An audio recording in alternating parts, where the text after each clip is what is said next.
my partial crew just walked in, so I don't even know if you heard what I said before the show opened, but we were coming out of Madonna's Borderline was the last song that was played. And I said, I don't know if you've heard about this whole Madonna NFT thing, but man, this is gross. What is she that desperate for attention? She's been desperate for attention her whole life. That is, you know what? That is 100% right. You know what? I was a dumb question. You know what they say? There are no stupid questions. No, there are stupid questions. You're 100% right. She has been starving and craving for attention. I do not dislike Madonna, but you're right. From the very beginning, she's been craving and starved for attention. And now, how old is she? What is she, like 62? She's 104. No, she's not. Madonna's like 62 years old or something. And now she's doing this NFT deal, the non-fungible token deal, where it's a rights to a digital link, and she's putting out like these grotesque, like sexualized, like digital graphic poses of herself. And they're like, I don't know, like avatar looking stuff. And there's even a model of her hoo-ha. I mean, what? I'm sorry. She just wants to go back to her Justify My Love days. Remember when that video came out and it was so edgy and sexual? I said 62. She's 63. Yeah, she's going to be 64 in August. Yeah, 63 going on 64. But I don't know what the hell is going on with Madonna. We'll get into this in more detail later on. And a detailed model of her. No thanks.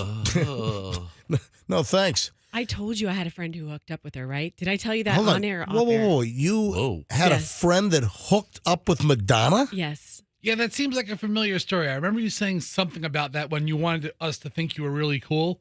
You're like, was that what I was using? Oh, well, I have a friend that hooked up with Madonna one time, and I'm like, she is so cool. Yeah. All right. Oh, it worked. It worked. It worked. It worked. I do not recall this specifically. Can you fill us in the opening moments of the MJ Morning Show here on a Turds Day? By the way, that's for Amber Heard. It's Turds Day. Yeah. I like that. Sorry, the trial's not on right now. know. The trial doesn't get kicking until next week. The Amber Heard or Amber Turd and Johnny Depp trial is off this week. But I like Turds Day. Yeah. All right, so what's the deal with your friend, the Madonna? He was a dancer, and this is years and years ago. It was when she was pregnant with Lourdes. And so he met her in a club in New York, and then she had a fascination with him.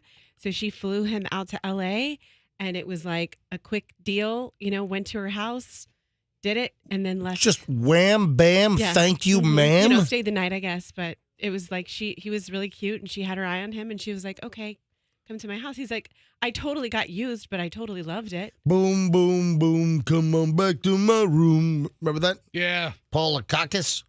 Or is it Lakakis? Tell you what, man, if Madonna sends the call out for you, you have to go. I guess so. I don't know. I don't find her very attractive.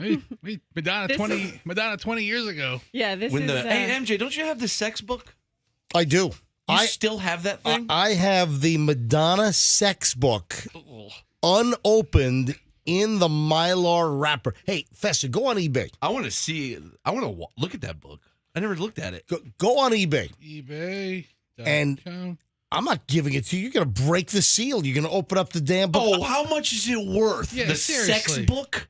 I don't know. Let's It's not find exactly out. the Shroud of Turin. What would be the Shroud of Turin? No, he's talking about another I'm shroud. talking the one in Turin, idiot. God, there's shrouds everywhere. Sex book. Madonna. Yeah, see how much they are. All right, Fester's on eBay right now. And for those that don't know, Madonna, back in was it late 80s or early 90s, Madonna put out her sex book. Yeah, the most I need attention thing ever. Yeah. And wasn't that in conjunction with or around the same time as Justify My Love? Remember that video where Or she was it like a prayer? No, think it's it that was- sexy Justify My Love where the guy's crotch was sticking out. And he was like, I And don't, girls are man, kissing. I don't recall that. All right, so Fester's on eBay right now. And $60. That's no, the album. that's some album cover. All right, here we go. That's the Whoa. book. All right, 1992. Okay, 1992 Madonna sex book used. Original foil packaging and book only.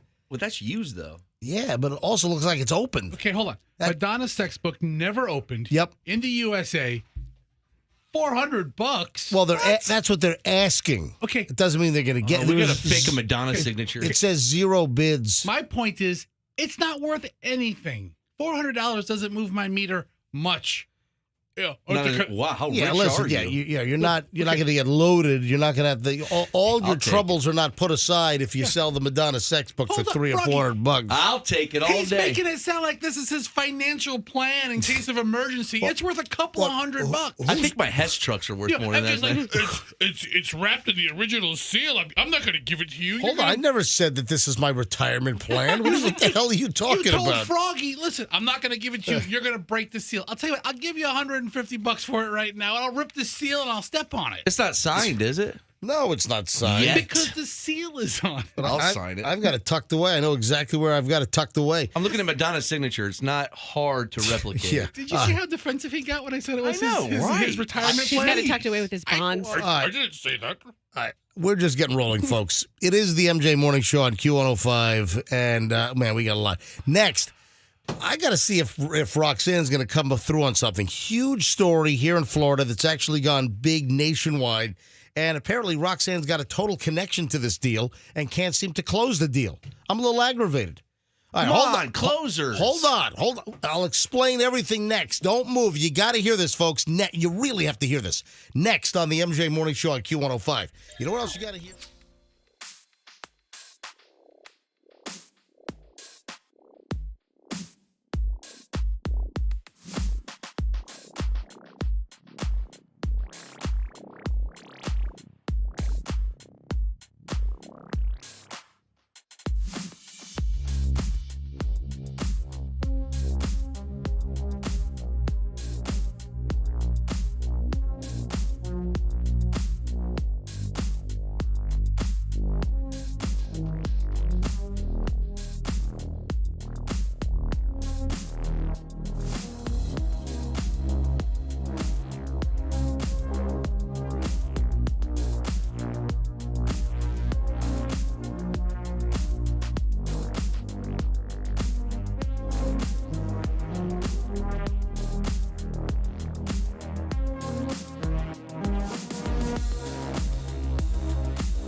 I want to know when Ace of Base will be nominated and inducted into the Rock and Roll Hall of Fame. Anybody? That's why I'm laughing like a moron over here. Ace of Base, ladies and gentlemen, and the nominees for the Rock and Roll Hall of Fame for 2023 are Ace of Base. Sorry. Hey, wasn't What? Wilson Phillips? Oh no, that was Wilson Phillips. I was like, wasn't Carney Wilson in Ace of Base? But I got it confused. You got the MJ Morning Show. I don't know what He you're. doesn't even acknowledge it. Jeez, thanks a lot. I'm just moving along. All right. MJ Morning Show here on Q105. MJ and Fester, Froggy, Roxanne. Second to the last day at Coop. Oh, we got to talk about that. Are we going to do a final truth booth? Are we going to do? Hal thinks we should. Are we going to do a Coop truth? What was that? I don't know. Something booted up on somebody's. I don't know. There's some computer Where, sound. but where did it come from? I just had a thought that's what happens. I just kind of like to know where our noises come from around here. So, Froggy. What was that? Froggy just verified that Carney Wilson did not perform in Ace of Base. now Froggy / Hal Herman believes that we ought to do sort of an exit interview truth booth for Coop. Now, Coop leaves the show after tomorrow's program. And, of course, an exit interview is when someone's leaving and you want to know what their experience was like, the good, the bad, the ugly, the positive, the negative, the whole thing. And Froggy, Hal Herman. Yeah, Hal's not here. He'll be here tomorrow. Oh, wait a second. Look, Hal's in the hallway. Call him in real quick. God, he's here? Yeah, look, Hal! Hal's walking by. Look at that. Hey, what's up, Froggy? Come in the studio. Come- I'm just here. Hey, what's going on? Hello. Hey. I was just walking by. Yeah. Just hanging out. Yep. And I said, hey, there's my friends MJ in the morning show studio, so I thought I'd come in. All right, so Hal Herman, what are you thinking for tomorrow? Oh, my goodness. I got a truth booth lined up for that douche Coop coming up. It is going to be a mate. What'd I say? What? Did I call him? Okay. You called him Coop. Coop, yes. Yes. And I got some real good questions. So real honesty is expected tomorrow.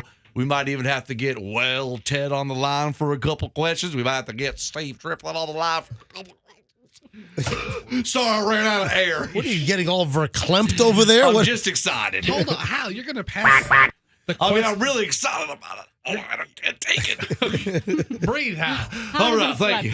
Been at the strip club. Got to work on my breathing. You're going to incorporate members of our management team to ask the Well, questions? there's going to be questions about management. There's going to be questions about MJ, Fester, Roxanne. Hal. Who's that new guy that looks homeless? Who's This the- guy, right? What's your name?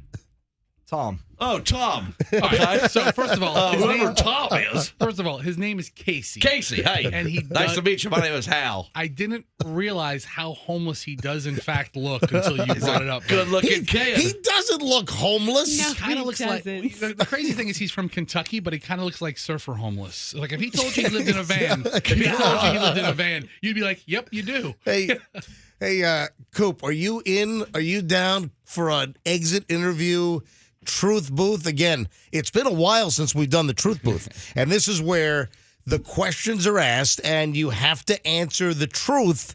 Even if it's a tough, uncomfortable question, you've got to answer truthfully. Are you up for an exit interview truth booth on your last day with the MJ Morning Show as producer tomorrow? I'm Oh, sorry. I think I'm coming down with something. Yeah. I don't Don't know if I fall can for make it. it on my last day. Don't fall for it, MJ. It's all. It's Sorry, all my a lie. throat's just a little scratchy. Yeah, I don't know if I'll be able to talk tomorrow. Oh, you got some Omicron creeping in? Yeah, Is that I think it? so. No, it's the new one. Yeah, Omicron? It's the Zeta.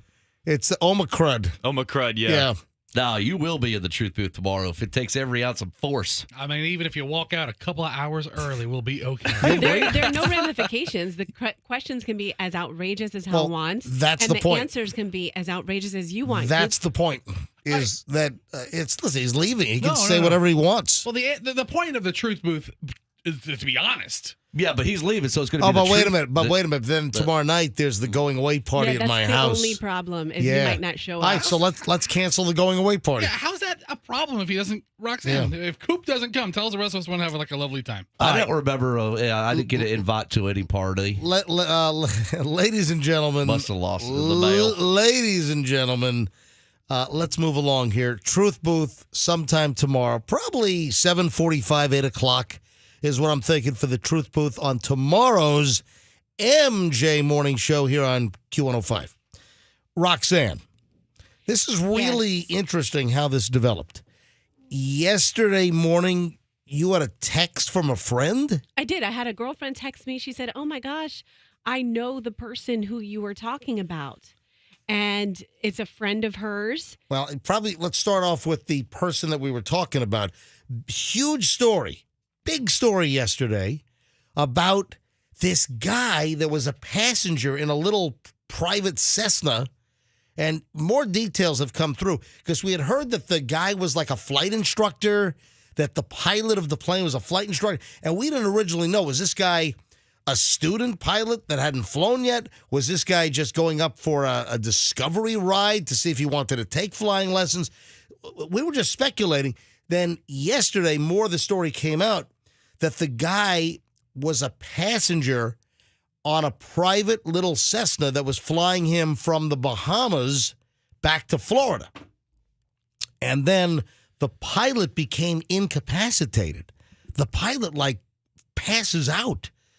And the passenger is not a pilot, no flying experience, and he is talked down by an air traffic controller at Palm Beach International Airport, and the guy lands the plane, and everyone survives. And then it turns out that Roxanne gets a text from a friend yesterday that says, I know the guy who you're talking about, the guy who landed the plane. She's got a friend who's related to The him. hero. Yes. Is he a hero? Oh, he saved some lives. why wouldn't he be? He saved his life, and the pilot that passed out, he came to, and I guess he was taken to the hospital. But did he come to you like on approach? No, where was I? Ah! When did he wake up? Ladies and gentlemen, Fester Theater. That was good. Listen, Fester Radio Theater. Orson Welles. you're over a here. pilot. You pass out over the Atlantic between the Bahamas and Florida, and then you wake up as you're descending, and there's this newbie leaning over you. All right, let me get this straight. You Mhm. get a text from a friend who says that they have a friend that knows the guy. Exactly.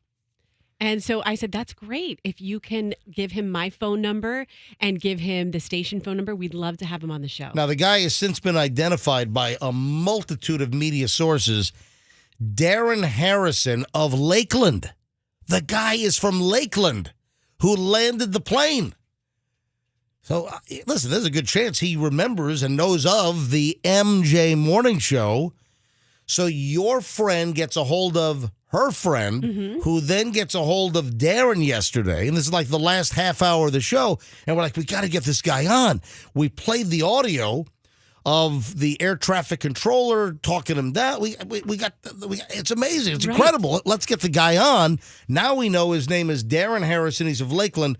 But yesterday, your friend contacted her friend who contacted the guy that landed the plane, and he said... And he said he's trying to lay low right now. He doesn't want to do a lot of interviews or any interviews. Now that's a real hero. He doesn't even need the recognition. Yeah. You know Yeah. what? Keep the recognition. But there are pictures of him out there, and he actually took a shot with the air traffic controller that talked him down. Yeah, I bet they're friends now.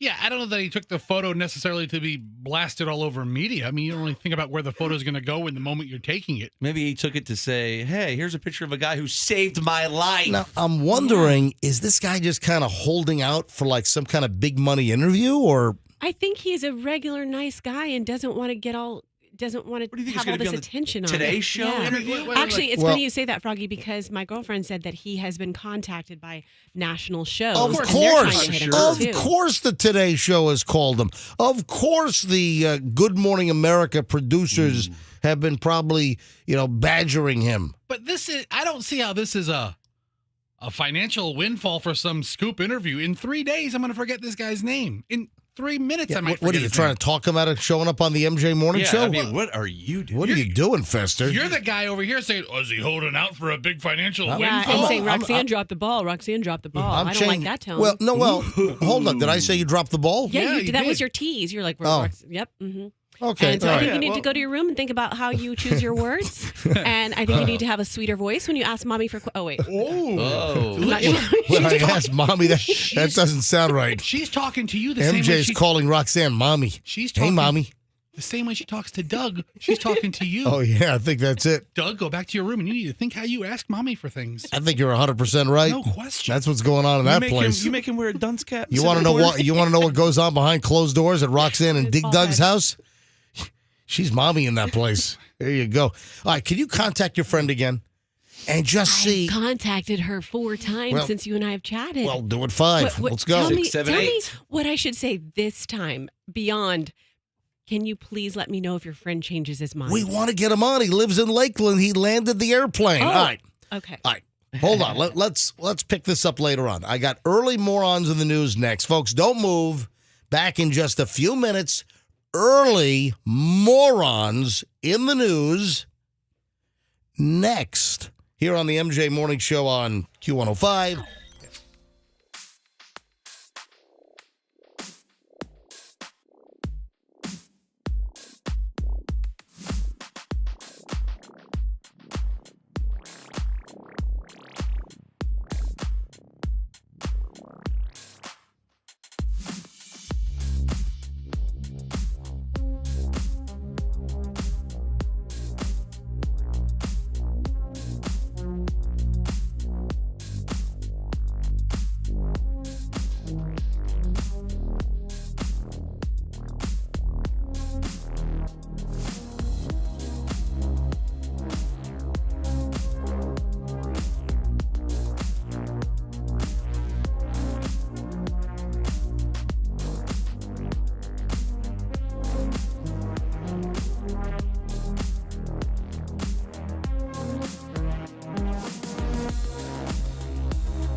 by golly, we appreciate you listening to the MJ Morning Show. And Fester, if I ever say by golly again, please climb over this counter and give me the beating of my life. Oh, by golly, you know I will. Thank you so much. You ready for the early morons of the news?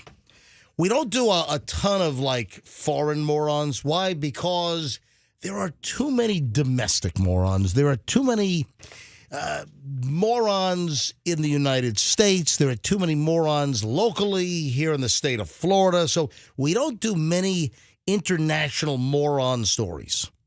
And Fester, you've known that about me for a long time. We like to buy American when it comes to our morons. You are 100% correct. Unless it's spectacular. Now, for you to break this rule, it's got to be amazing. A Turkish airliner Okay. taking off from Israel, and it was Turkish Airlines. You know, if you watch cable TV, and a lot of times on the cable news channels, I see a lot of commercials for Turkish Airlines here in the United States. And they use celebrities. They use well-known celebrities like Hollywood stars to do their commercials. And Turkish Airlines, it's supposed to be a pretty good airline. But I think, have I seen Brad Pitt? Have I seen Jennifer Aniston? I think I've recently seen Morgan Freeman with all of the Nestle Toll House chocolate chips all over his. I was going to say, with the skin tags, did they have anything to say? I want. Do the skin tags fly free? So They leave at night. What causes skin tags? Because I feel like I'm getting more on my arms. I got Really? some. You just twist them up. Ew. Twist them off. You're supposed to go to a dermatologist. No way, No. man. One time, Yeah. Froggy's dad showed me how to pull skin tags off. Oh my please, that's God! What is wrong with My you dad guys? uses nail clippers. Yeah, right? Clip them right off. Boom. Hold still, Festa. I'll get it. Okay, Yeah. Phil. All right. Yeah, great. Morgan Freeman did a Super Bowl commercial for Turkish Airlines. Yeah, and Oh. I continue to see it, and I tell you what, he looks like Nelson Mandela. It does. I'm telling you. He's always had a Well, Mandela but look. but hang on. Did he ever play Nelson Mandela in a movie? Morgan Freeman. He should have. Did you not? Nelson Mandela. Did you not Yeah, see Invictus? Invictus. So he did play Yeah. Nelson. Matt Damon soccer movie. You know, I don't think I ever saw that. It's a great movie. Good movie. I don't know if I ever saw that. But I'm looking at the still shot of Morgan Freeman in this Turkish Airlines commercial, and yeah, it looks just like Nelson Mandela. Maybe in the casket, actually. Yeah, Morgan Freeman, I mean, he's got to be, knocking on 80 at some point? Anyway, Fester's brought up the story. Morgan Freeman doing a Turkish Airlines spot. What other celebrities? There have been a bunch of other U.S. American celebrities that have done Turkish Airlines commercials. Now, the reason why I'm bringing up Turkish Airlines and the reason why it's morons in the news, listen to this. A Turkish airliner, which was leaving Israel, and it was bound for Istanbul in Turkey, aborted the takeoff on Tuesday, 2 days ago, went back to the gate after passengers started receiving phone messages containing images of plane crashes. Can you imagine? Can you imagine this? You're on the airplane, you're a passenger, you're getting ready to take off when suddenly your phone starts receiving phone messages, images of plane crashes. 9 of the passengers on board this 737 operated by Anadolu Jet, a subsidiary of Turkish Airlines.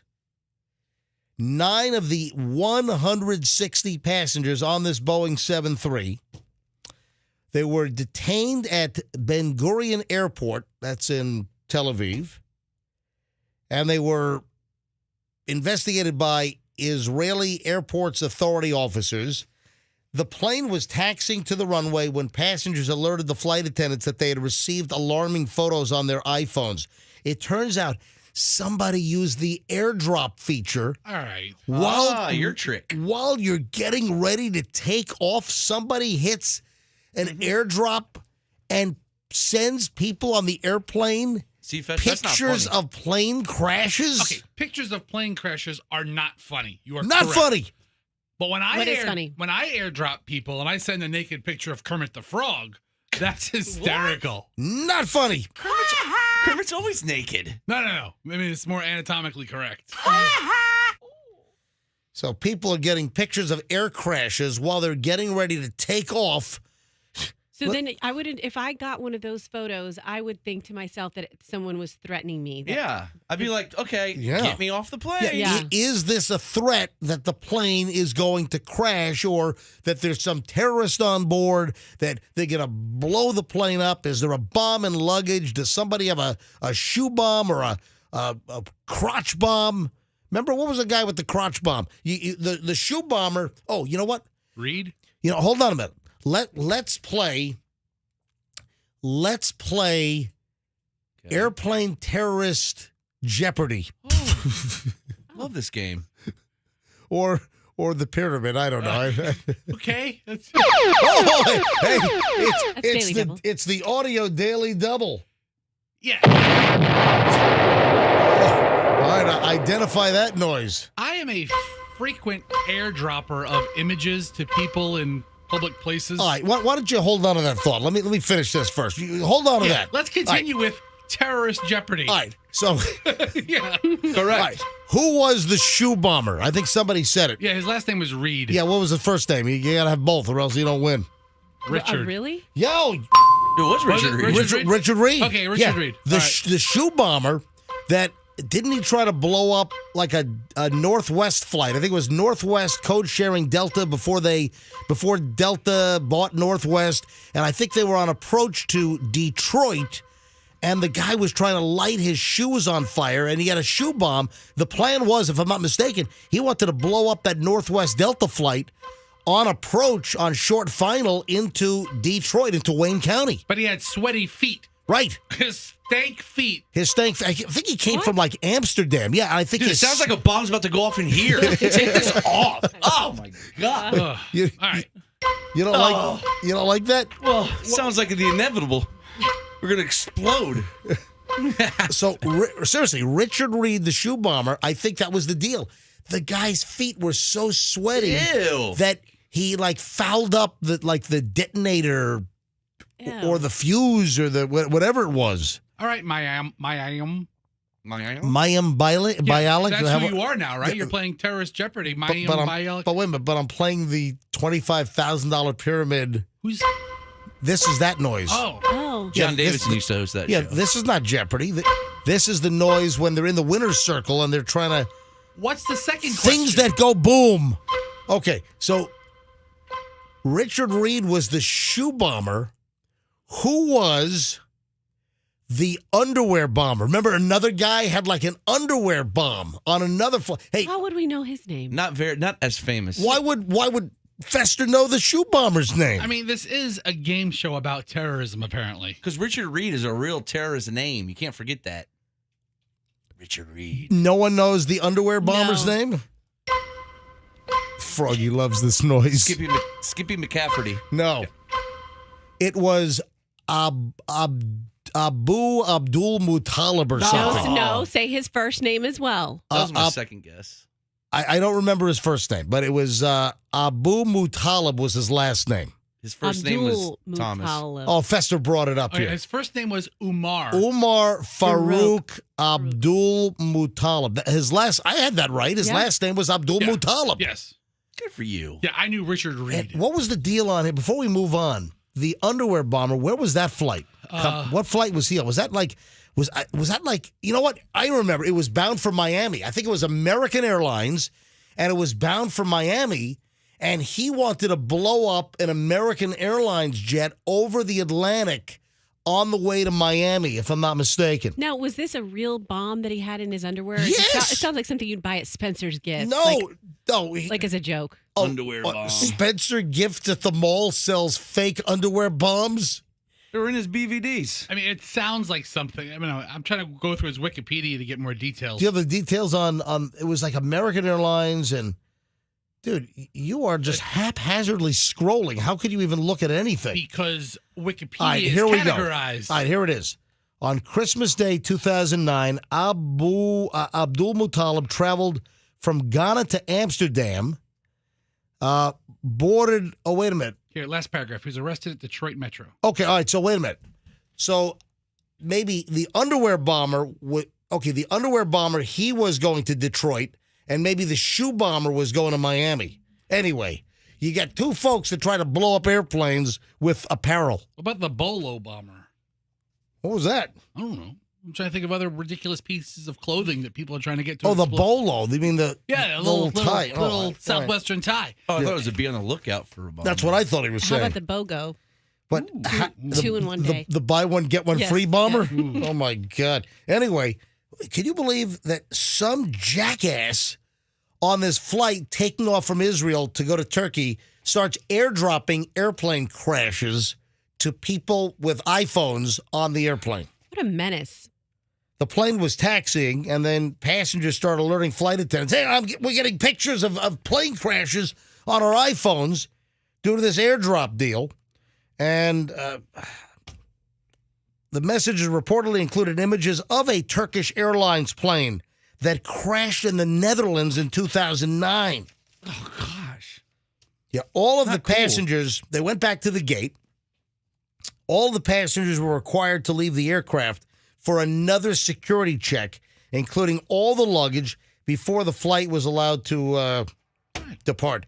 The 9 passengers, who were all from a village in northern Israel, What? Really? yep, Wow. they were taken off the plane for questioning as well. One of those And- nice people did that? I don't see where they've identified who sent the images. Wait a minute, is there not a paper trail or a digital trail? If somebody airdrops you something, is it not identified who sent you the airdrop? I always thought it was a little bit difficult to figure out who exactly is sending it, because it might just say a name or a. But if you don't know the person, they can't call Can you back. It doesn't give airdrop you- if you're waiting in a terminal and there's a plane on the, So, like, there's a bunch of people on a plane? Like, how far is the distance that you could airdrop something? in my experience, it has to be on the same network. Oh. So I can see people who are on the same network. Like if I'm at the airport or if I'm at a restaurant, I could see the other people sharing the public Wi-Fi, and then I can airdrop pictures of, dogs. There is also, by the way, there is another airdrop that Fester's famous for. Yes. And Yes.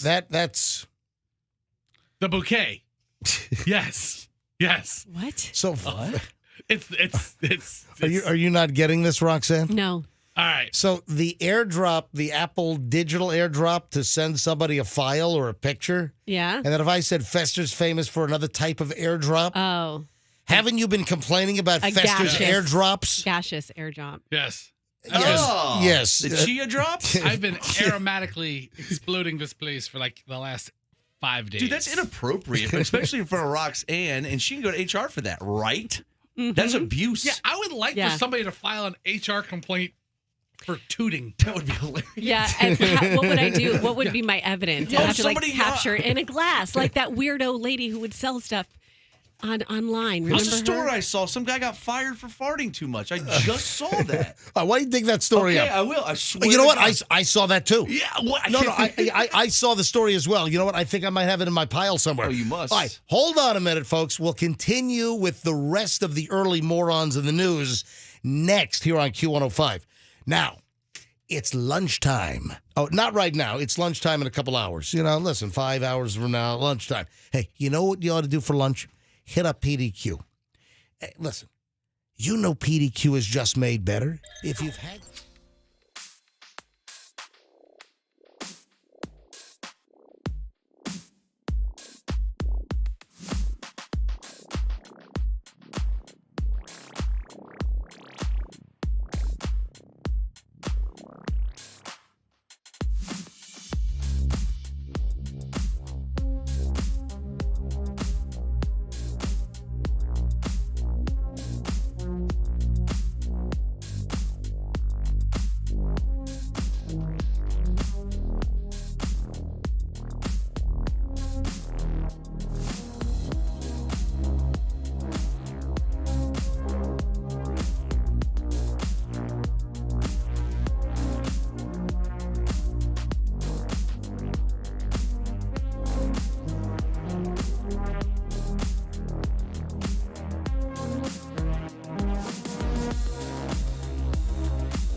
as we try to fill the position permanently here on the MJ Morning Show tonight, ladies and gentlemen. Before I get back to the morons, tonight is do or die for the Lightning. You realize that the Lightning are facing elimination tonight right here back in Tampa at the Amalie Arena. They have to win. Yes, that would be do or die, Fester. Yes. Thank you. Thank you for the reiteration. I was trying to be extra dramatic about this, Thank just you, in yeah. case the team is listening, so they really, really get the message. Hi, I'm a dope. I'm a clumsy, stupid ignoramus. What was that? Did you accidentally hit a button? I hit Mason's sound effects machine don't do that. accidentally. And I'm sorry. You happened to hit the perfect sound effect for me. Apparently I did. I was taking, I have a story about ice cream, and I was sticking it in over here, and I hit that button. Wow. That's pretty funny. Yeah, so do or die tonight. The Lightning, this is what? Game 6. This is it. If the Maple Leafs, or as Froggy refers to them, The make-believes, right? the make-believes, Tired of these guys. How long are they going to play them? if they win, if the Maple Leafs, if these damn Canadians, if they come down to Tampa, if they come down to Tampa Bay, and if they win tonight, that's it.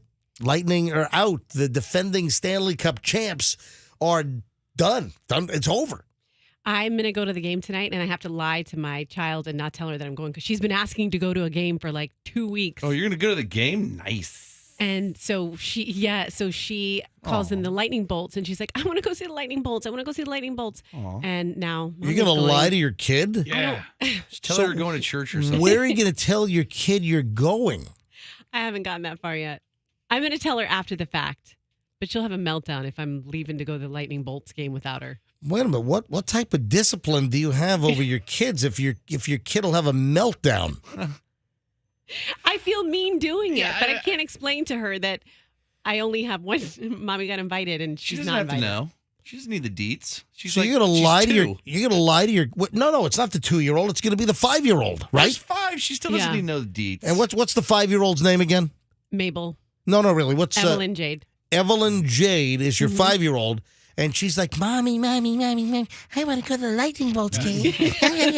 Yes, exactly like that. and you haven't taken her, I took her. Her father took her one time. all right? And then what are you going to say if you're leaving the house tonight to go to Uh-huh. Game 6 of the Toronto I know. Make-Believes and the Tampa Bay Lightning? If you're going to leave that, where are you going to tell your daughter you're going? I don't know. I'm just playing. I'm just improving it. Haven't figured that out yet. Tell the kids mommy needs a drink. All right, no. Tell her you're going for your scheduled C-section and you're having another baby. I And told you're her gonna that before. She gonna be- wants no part of that. you're coming home with a new baby. That will be her double worst nightmare. A new baby, and I went to the lightning bolt game without her. Is your daughter really prone to a meltdown? I mean, it's not that she'll have a meltdown, but it will hurt her If feelings. you tell your daughter the truth, hey, Mommy is leaving now. What, about 6 o'clock? Mm-hmm. Mommy is leaving now. Are you going to go get hammered and liquored up with your friend prior? Yeah. So Yes. you're going to get hammered and liquored up prior to the game. So you guys are meeting early to have some drinks? Yes. I got this all figured out, man. I'm a detective over here. They're really only going out drinking, and there happens to be a hockey game There- going on. They're there not you going go. to a hockey game. They're going to get drunk, and a couple of guys are on ice. You know what? We ought to get Roxanne that hard hat, the beer helmet, and then she could put 2 of those $20 beers. Yeah. You go to the Ice Palace or Amalie. You go St. Pete times 4. You go there, and those beers, are they like $20 for like a cup of beer? I mean, they're pretty big beers, but still, They're pretty pricey. For Yeah. this, what, 16 Yeah. ounces or 20 ounces? man, a freaking bottle of water's $8. I mean, know. really? I'll drink out of the toilet for. In fact, I did. I drank out of the toilet when we went for Bon Jovi. I wasn't going to pay $8 for a bottle of water.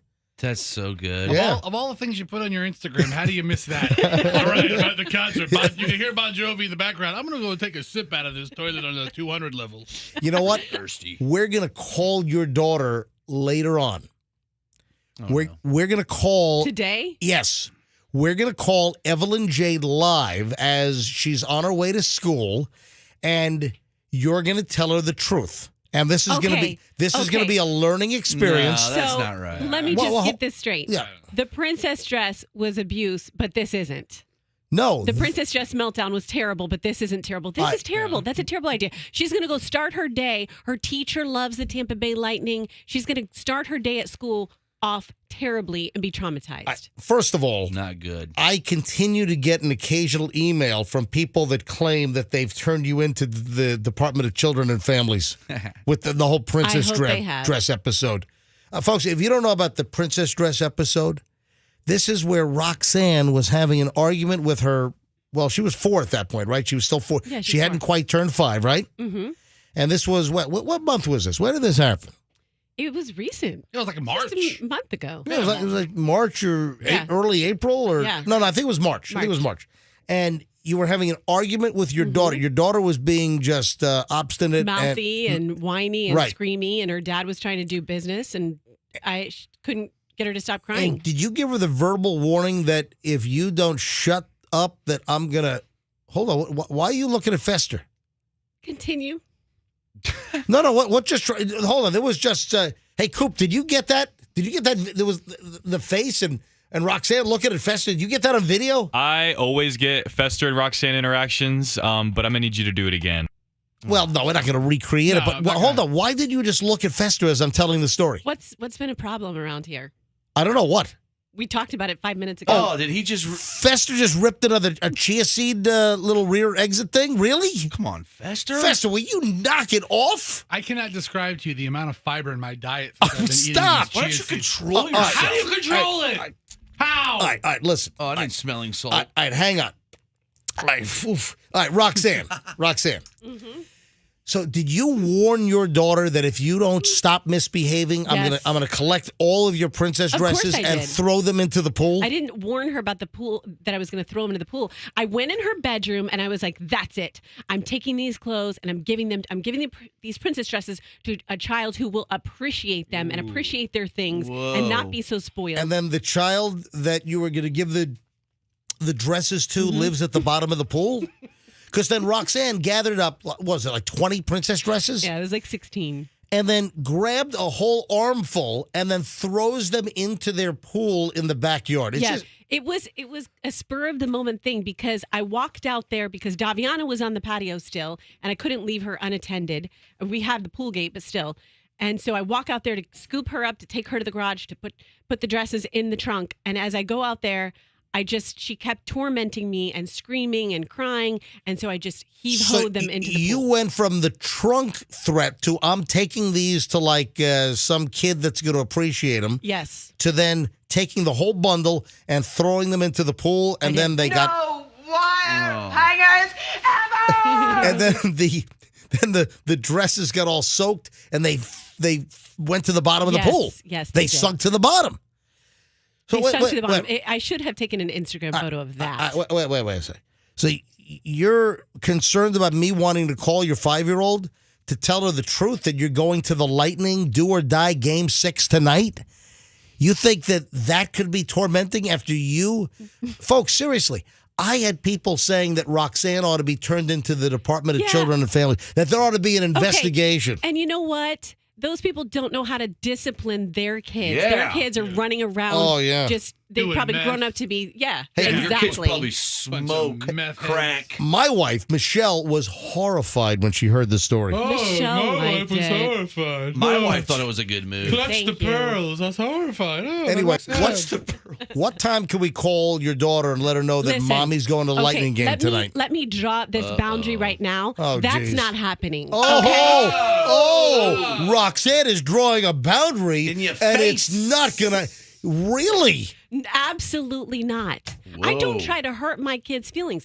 This is not a lie of like, oh, I want to, manipulate her. This is I woke up this morning, I had a text message from a girlfriend, "Hey, do you want to go to the Lightning game tonight?" and I Yeah. worked it out, and I think it can happen.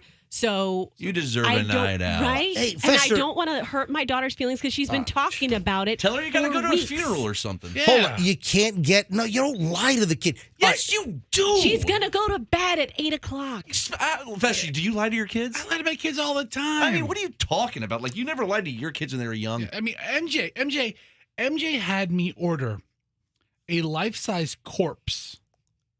Yeah. A replica corpse that was used for movie sets. This is Yeah, I mean, and seriously. I took it to Chloe's daycare babysitter's house There's still a picture of it On- out there. on some house on San Pedro or something in Yeah, South Tampa. South Tampa, just below Beta Bay. I Yeah. carry this corpse into a house. It was Lanny and what was her name? Beth. Okay, Beth, Hang on, let me put Chloe on its lap. Beth and Lanny's house, and Michelle went to law school with Beth. Okay, that's And listen, a lot of info. and we shared a nanny. So during the day, the nanny went to Beth's house, and Michelle would bring Chloe to Beth's house. Yes. So I carry a replica corpse into a house. Scary as hell. Scary as hell. A I mean, it was decomposed body horrifying. to put on Lenny and Beth's couch to sit Chloe on this corpse while she screams bloody murder. What? Have you seen this picture, You Roxanne? did that to your you know, daughter? what? I gotta dig this up. I take zero parenting advice from MJ Yeah, because that's the not worst because thing I've ever seen. He's an awful father, but he is as flawed as any other parent out there. Right. Wait, He's how- coming at you all high and mighty. Oh, Roxanne, you know, I had somebody from Temple Terrace say that they should call DCF on you. Oh, they should have called DCF on you. They should have cracked down into your house and taken the children at the time you put them on a corpse replica. I gotta MJ. find it. You know what? I gotta post this again. I mean, I haven't seen the picture in, I don't know, 15 years? It has to be on the fan page somewhere. You know what? I thought I posted this. Have what's his face send it. I bet you he has. You know, it. I think he does have it, and I. Not what's his Hey, face. but- Greg, if Greg. you're listening, Greg the super fan. Hold on a second. Let me call Greg here quickly. Oh yeah, folks, you got to see this. You got to see Chloe. My daughter is going to be 21, and she's like 1, and we put her in the lap of this skeleton corpse. This And you laughed this, and laughed. This female corpse, this old corpse, and she's wearing a dress and a pearl necklace and everything. All right, hold on, Greg. It's one of the most horrifying fake things I've ever seen. Greg Lindbergh. That is our. He's our MJ Morning Show like archivist. He's our historian. You know, that's the word I'm looking Somebody for. asked us for a very obscure piece of audio recently, and I sent Greg on a mission to find it, and he almost found it. But he didn't. Oh, that's not. Oh, I found it right here. We have, You have it. That's it. Where'd you find it? I just typed in Google MJ Morning Show This is Greg. Please Corpse leave me a Baby. message and I'll get back with you as soon as Went right to voicemail. Greg, I'm trying to type get a in hold of you. MJ Morning Show Corpse Baby. All right, no, hold on a minute. I want to post that. Just send it. To you. never Don't- yeah, mind. don't- Sorry.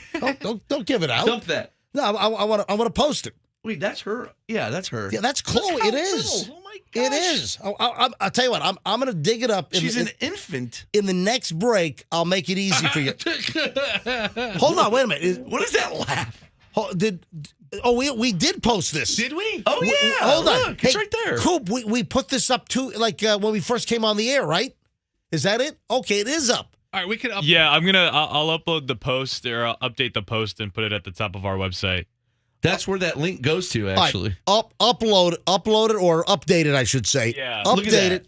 All right, well, It's out there. I'll just put it at the top. all right. So it is. We did post this, I guess, a year and a half ago. When Roxanne, look at this photo again. This is the man who put a baby. How old is this baby? A year? Yeah, Is she a year? Chloe. Chloe Oh might my- have been a year. Yeah. On a corpse, and he's giving you parental advice. Were viral videos even or viral photos even a thing back then? You just did that for fun. Yeah. No, we did it for the website. I mean, everything we had. Generating morning, views. We did have a website Did 20 you? years ago. Oh, okay. We did. I remember MJMorningshow.com. thinking this is not right, and I was like 20. And we had a website in 2002. It was. Yeah. That's when websites mattered. Yeah, exactly. Who All has a website anymore? right. It is a great picture of my it little a great my picture? little daughter Chloe sitting in the lap of a corpse, and she's crying her head off. Yeah. And tonight, Doug is going to take a cute picture of her babies sleeping while Yes, she's at the hockey game. exactly. Getting tanked. All right, let me finish with the early morons in the news. Let's come back to Florida, ladies and gentlemen. A man in Kissimmee That's KISSIMMEE. Doesn't kind of work. the same. Not the same as MISSISSIPPI, is it? PP. Yeah. So in Kissimmee, a man plotted to kill his ex with poison in a water gun. What the? Listen to this. This is crazy. It seems like a hard way to go about it. I mean, is it like acid gun? Oh, the acid would eat the gun, right? Oh, It's yeah, plastic. you're right. You I wouldn't mean, be able to put it in. You can't put like acid in a super soaker. It would go right through it. Right. Go to our news site. Go. I want to give you the details of this Okay. thing. All right. Type in Kissimmee man plotted to kill ex with a poison and water gun. I want to see if there's an update on this thing because the story said there was an update coming. All right, click on Wesh. All right, this is from Wesh, Channel 2, NBC out of Orlando. You know, if you're on I-4, you see the big Wesh, like their big tower, like near Winter Park. A man in Kissimmee and sort of Kissimmee, it's like right in the middle of. Well, no, I guess it's more Orlando than, but I'm sure they get Tampa Bay TV in Kissimmee, right? It's Orlando Metro. It's Yeah, I guess you're right. Polk County. Yeah. All right, a Kissimmee man pleading guilty to having a dangerous poison which he planned to use to kill his former partner.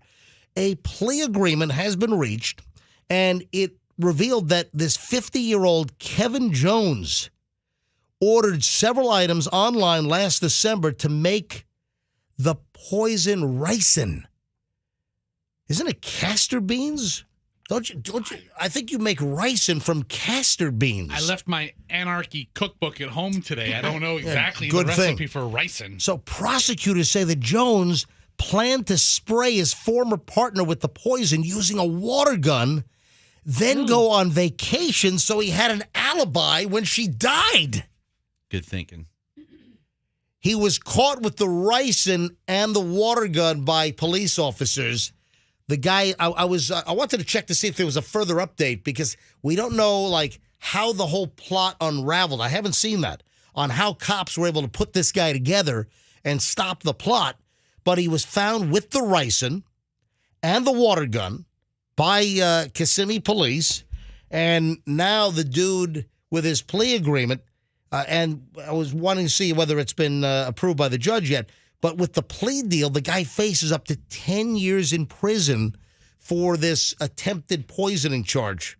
I mean, what a racket. This guy, he's going to make ricin, make what, a liquid, put it in a water gun, and then squirt the ex with this ricin, kill her, and then go on vacation. Oh, my God, I'm shocked. I'm sad and I'm on vacation.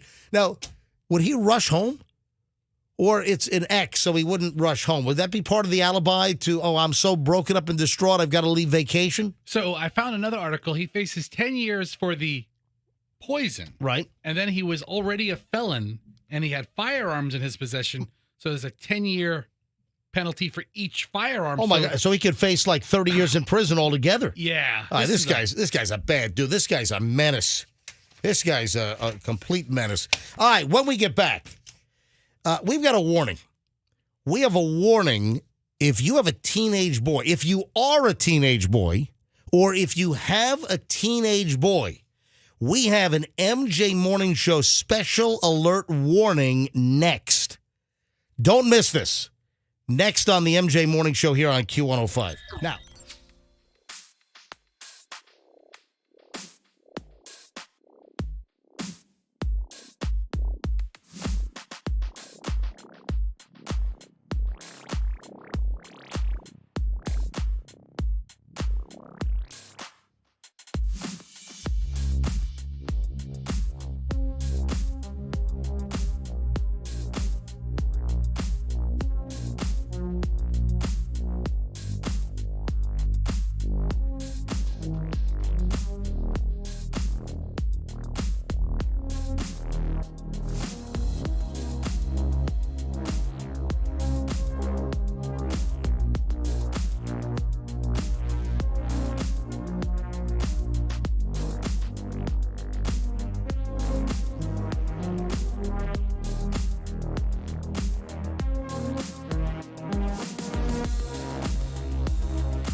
7:30. Oops, just turned 7:31. It is the MJ Morning Show. This is Q105. MJ and the crew here.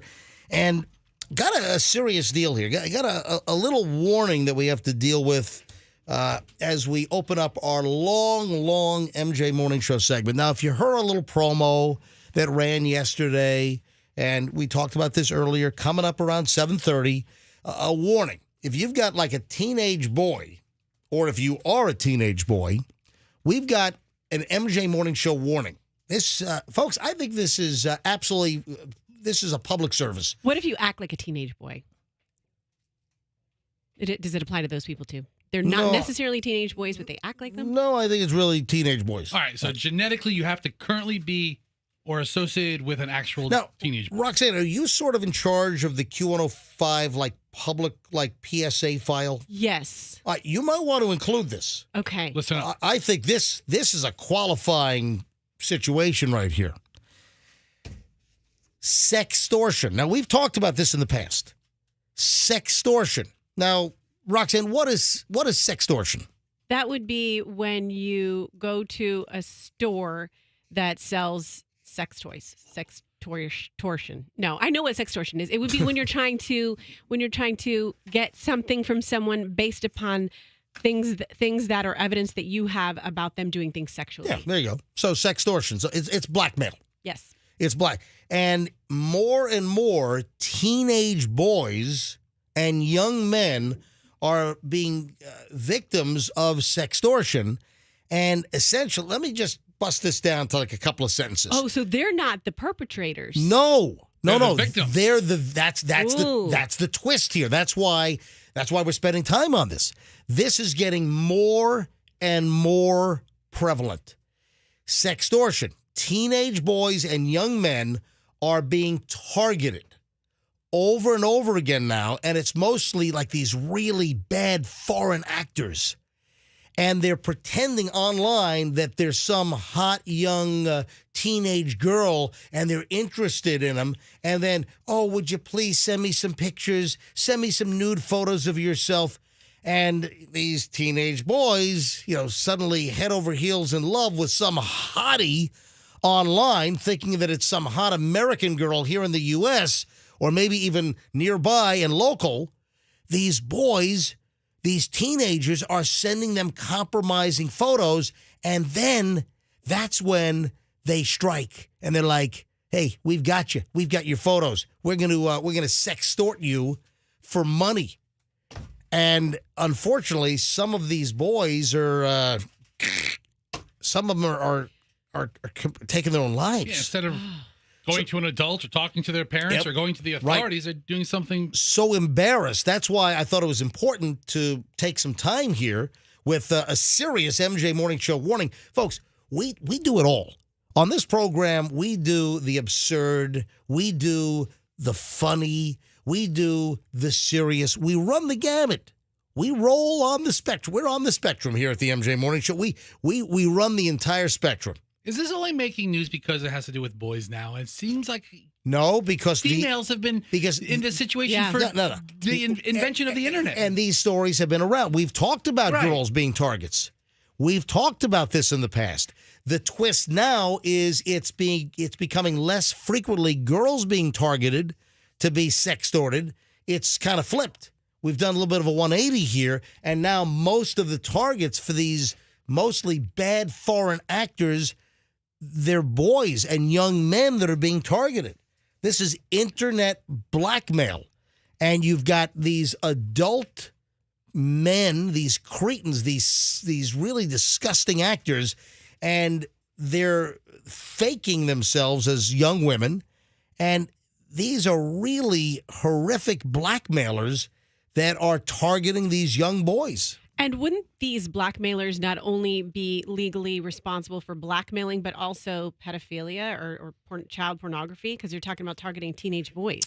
Listen, if they're underage, if they're underage, then absolutely that would be child pornography. Well, first of all, if an underage boy, if he himself took a picture which fit that criteria, and this is sort of a misnomer. When, like, let's say 14, 15-year-old boys and girls, if they're exchanging photos of each other, they're producing child pornography.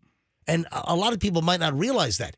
If you're underage and you take inappropriate photos, you are producing child pornography, even if you are the kid.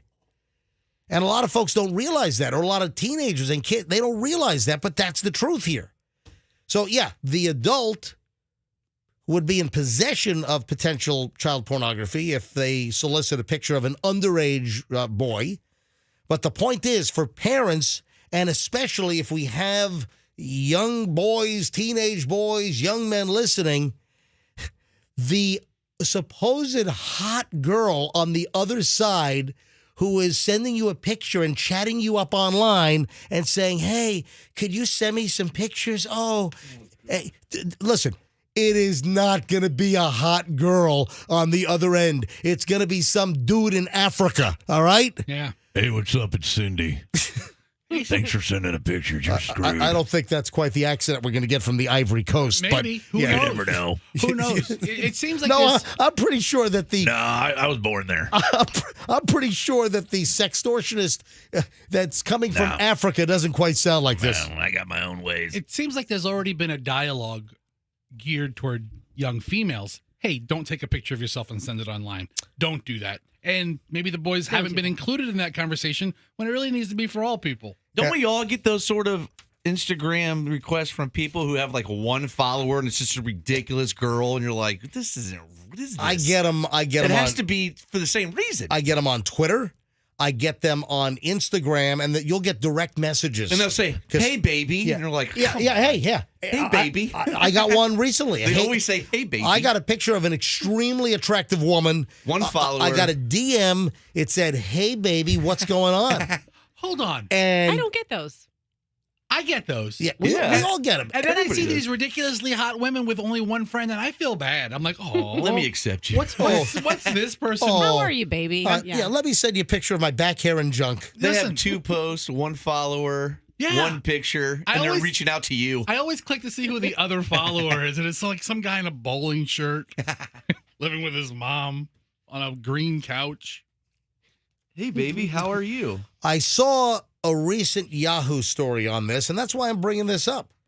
And this is becoming so serious that the FBI's field office in Los Angeles released a warning aimed directly at the parents of young men caught in the crosshairs of these cyber criminals who often operate in foreign countries. The FBI this is from their message. This is from their warning. The FBI is receiving an increasing number of reports of adults posing as young girls, coercing young boys through social media to produce sexual images and videos, and then extorting money from them. And dozens of boys have been reporting being victims of sextortion, mostly for money, although others were reportedly sextorted for additional images. Whoa. Imagine your kid coming to you and telling, Dad, I think I'm in some hot water. But guess what? Some are coming forward, but some kids are also harming themselves. And Coop. We have a parent on the line who it happened to his son. Oh, that is disgusting. Well, here we go. I didn't even get the phone number yet. 800-990-1047. 800-990-1047. Hi, good morning. Who's this? This is Matt, MJ. How are you? Hey, Matt, where are you calling from? I don't have you on the call screener up here just yet. Bradenton area. What happened, Matt? Well, my son, it's primarily on Snapchat, right, which is a pervasive app for a lot of these teenagers. Mm-hmm. Got approached exactly like you just described. Thought it was a, special situation. Then only after trading a few compromising pictures, at least it came to us on it all, MJ, like you're trying to get the warning out. I just want to call in and say this is very real. Get the message out. I really appreciate you bringing it up today, and things too. So, what did your son get involved with? How far did it go with your son and this scammer? How it all came in was once the pic was traded, he got notified saying that his pictures would be broadcast out on Snapchat. If he didn't pay Venmo money, he unknowingly paid a first couple payments, and then after it continued, he finally came to us. Wow. Now, was it a full nude picture that he sent? It was kind of partials. They kind of do. I would call like, hey, look, I'm inviting you into this, conversation kind of thing. Now, how old is your son? He just turned 18, so it was when he was 17 still. So, and in high school. All right, so this was it earlier this year or was it last year? That was this year, just last month. Yeah. Okay, so that's right. So last month, so he was still 17, just turned 18. And how much money did he end up sending to them? $300 total before we got engaged with it all. So I can't believe it all actually happened. You sent the money, they took it. Dude, listen, I'm telling the story. I'm warning folks on what's happening here and why it's now targeting teenage boys, young men.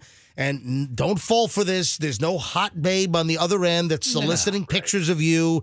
It's some sweaty dude that's trying to just extort people. A lot of these scams are coming from Africa, according to the FBI. Yeah, one was tracked down to the Ivory Coast, for instance. And we're talking about this. And here we've got Matt, the father, is calling us live on the air saying, hey, this is real. It happened to my son right here in Bradenton. Now, Matt, MJ, if I say anything, it's really start talking to your kids about how they use Snapchat. Just, they all, of course, always use Venmo, because we're Venmoing them, money for whatever, allowance and things that way. And it's just, they're completely taking advantage of those, environmental, conditions. And it's something that everybody needs to, spend more time on. So I'm glad you helped out and could at least get the message out. So appreciate the time and what you're doing this morning. It's our pleasure. Like I said, we do a little bit of everything on this show. We do everything from the ridiculous to the serious. Fester, you got a question? do you know where your son sent the money to? What country? No, we couldn't trace it. We opened up a fraud case with Venmo. Of course, they can't do anything. And Did you call the FBI? I did not, bother to go with that because the IEC registration, it's only $300. So yeah, and I understand, but also, you've got this solicitation for pictures. Correct. And right. Did the extorter send the alleged picture of her and what she looked like to lure your son in? Yeah, that was the whole kind of thing, right? And then that's going to be some stolen picture of an attractive young woman that was ripped off of the internet somewhere. Did you guys do a reverse Google lookup to see where they stole the image from? No, it didn't spend a lot of time on that. We try to spend more time, with Venmo trying to get, a fraud case open. And then, of course, as soon as transactions are completed, that's part of what Venmo does. So everything was... Did you get any money back or no? No. And has there been any other threats or contact with the sextorters that targeted your son? No, after we said we were contacting law enforcement and things, it all stopped after that. Gotcha. Oh, my God. Those pictures could pop out whenever. Yeah, crazy stuff. Hey, Matt, thanks for calling in. I appreciate it. No worries, guys. Take care. Thanks, Matt. You've really added to the story by giving us a real live local case. Sure. I'm glad I could help. All right, thanks for listening, man. All right. Look at that. I wonder if other students found out about it. That would be embarrassing. Well, that's the point. That's what they're trying to do. They're trying to scare kids into paying money because they think that their pictures that they shared, not with some hot girl, but with some scammer, mostly overseas. A lot of these are coming from Africa. Some of these stories are crazy. I've got some more details here. 17-year-old Ryan Last lived near San Jose, California. He took his own life. Yeah. Because he got sucked into this whole extortionist thing. You got to have this conversation now. Yeah, you do. 20, 30 years ago, predators would go to a playground or a park to find young victims, according to Sergeant Christian Camarillo of the San Jose, California Police Department, told NBC News in the Bay Area.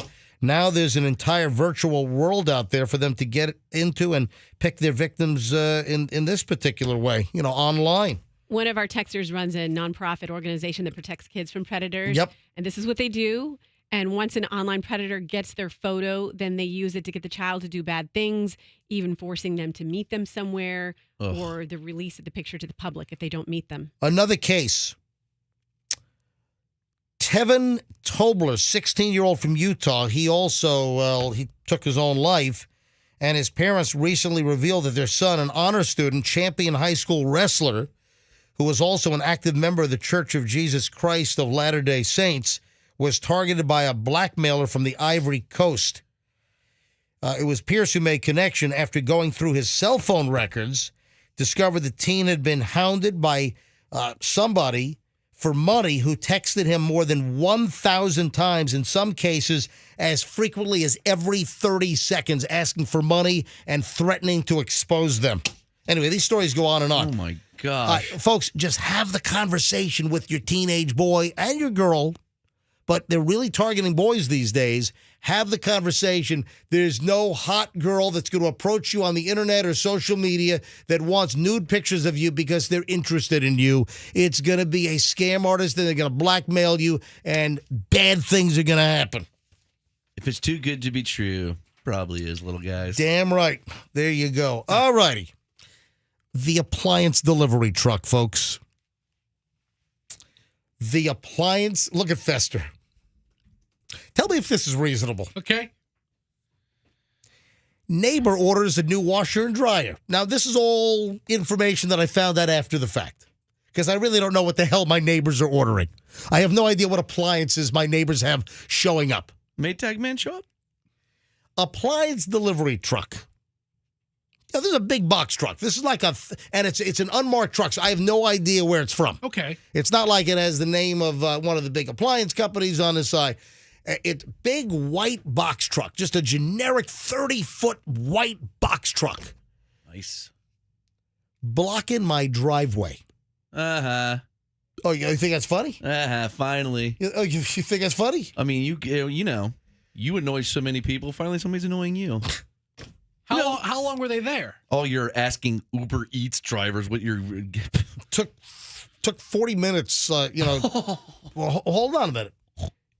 It was parked there, and I'm like, what are they doing? They're blocking our... And then Michelle had an errand to run, couldn't get out of the driveway, and finally tracked down the neighbor. But this white big box truck delivering a washer and dryer, including hookup and installation. Oh, no. And they take the old one. Yes. Yeah. And they'll take the old crap away. It's an involved job. 4-hour job right there.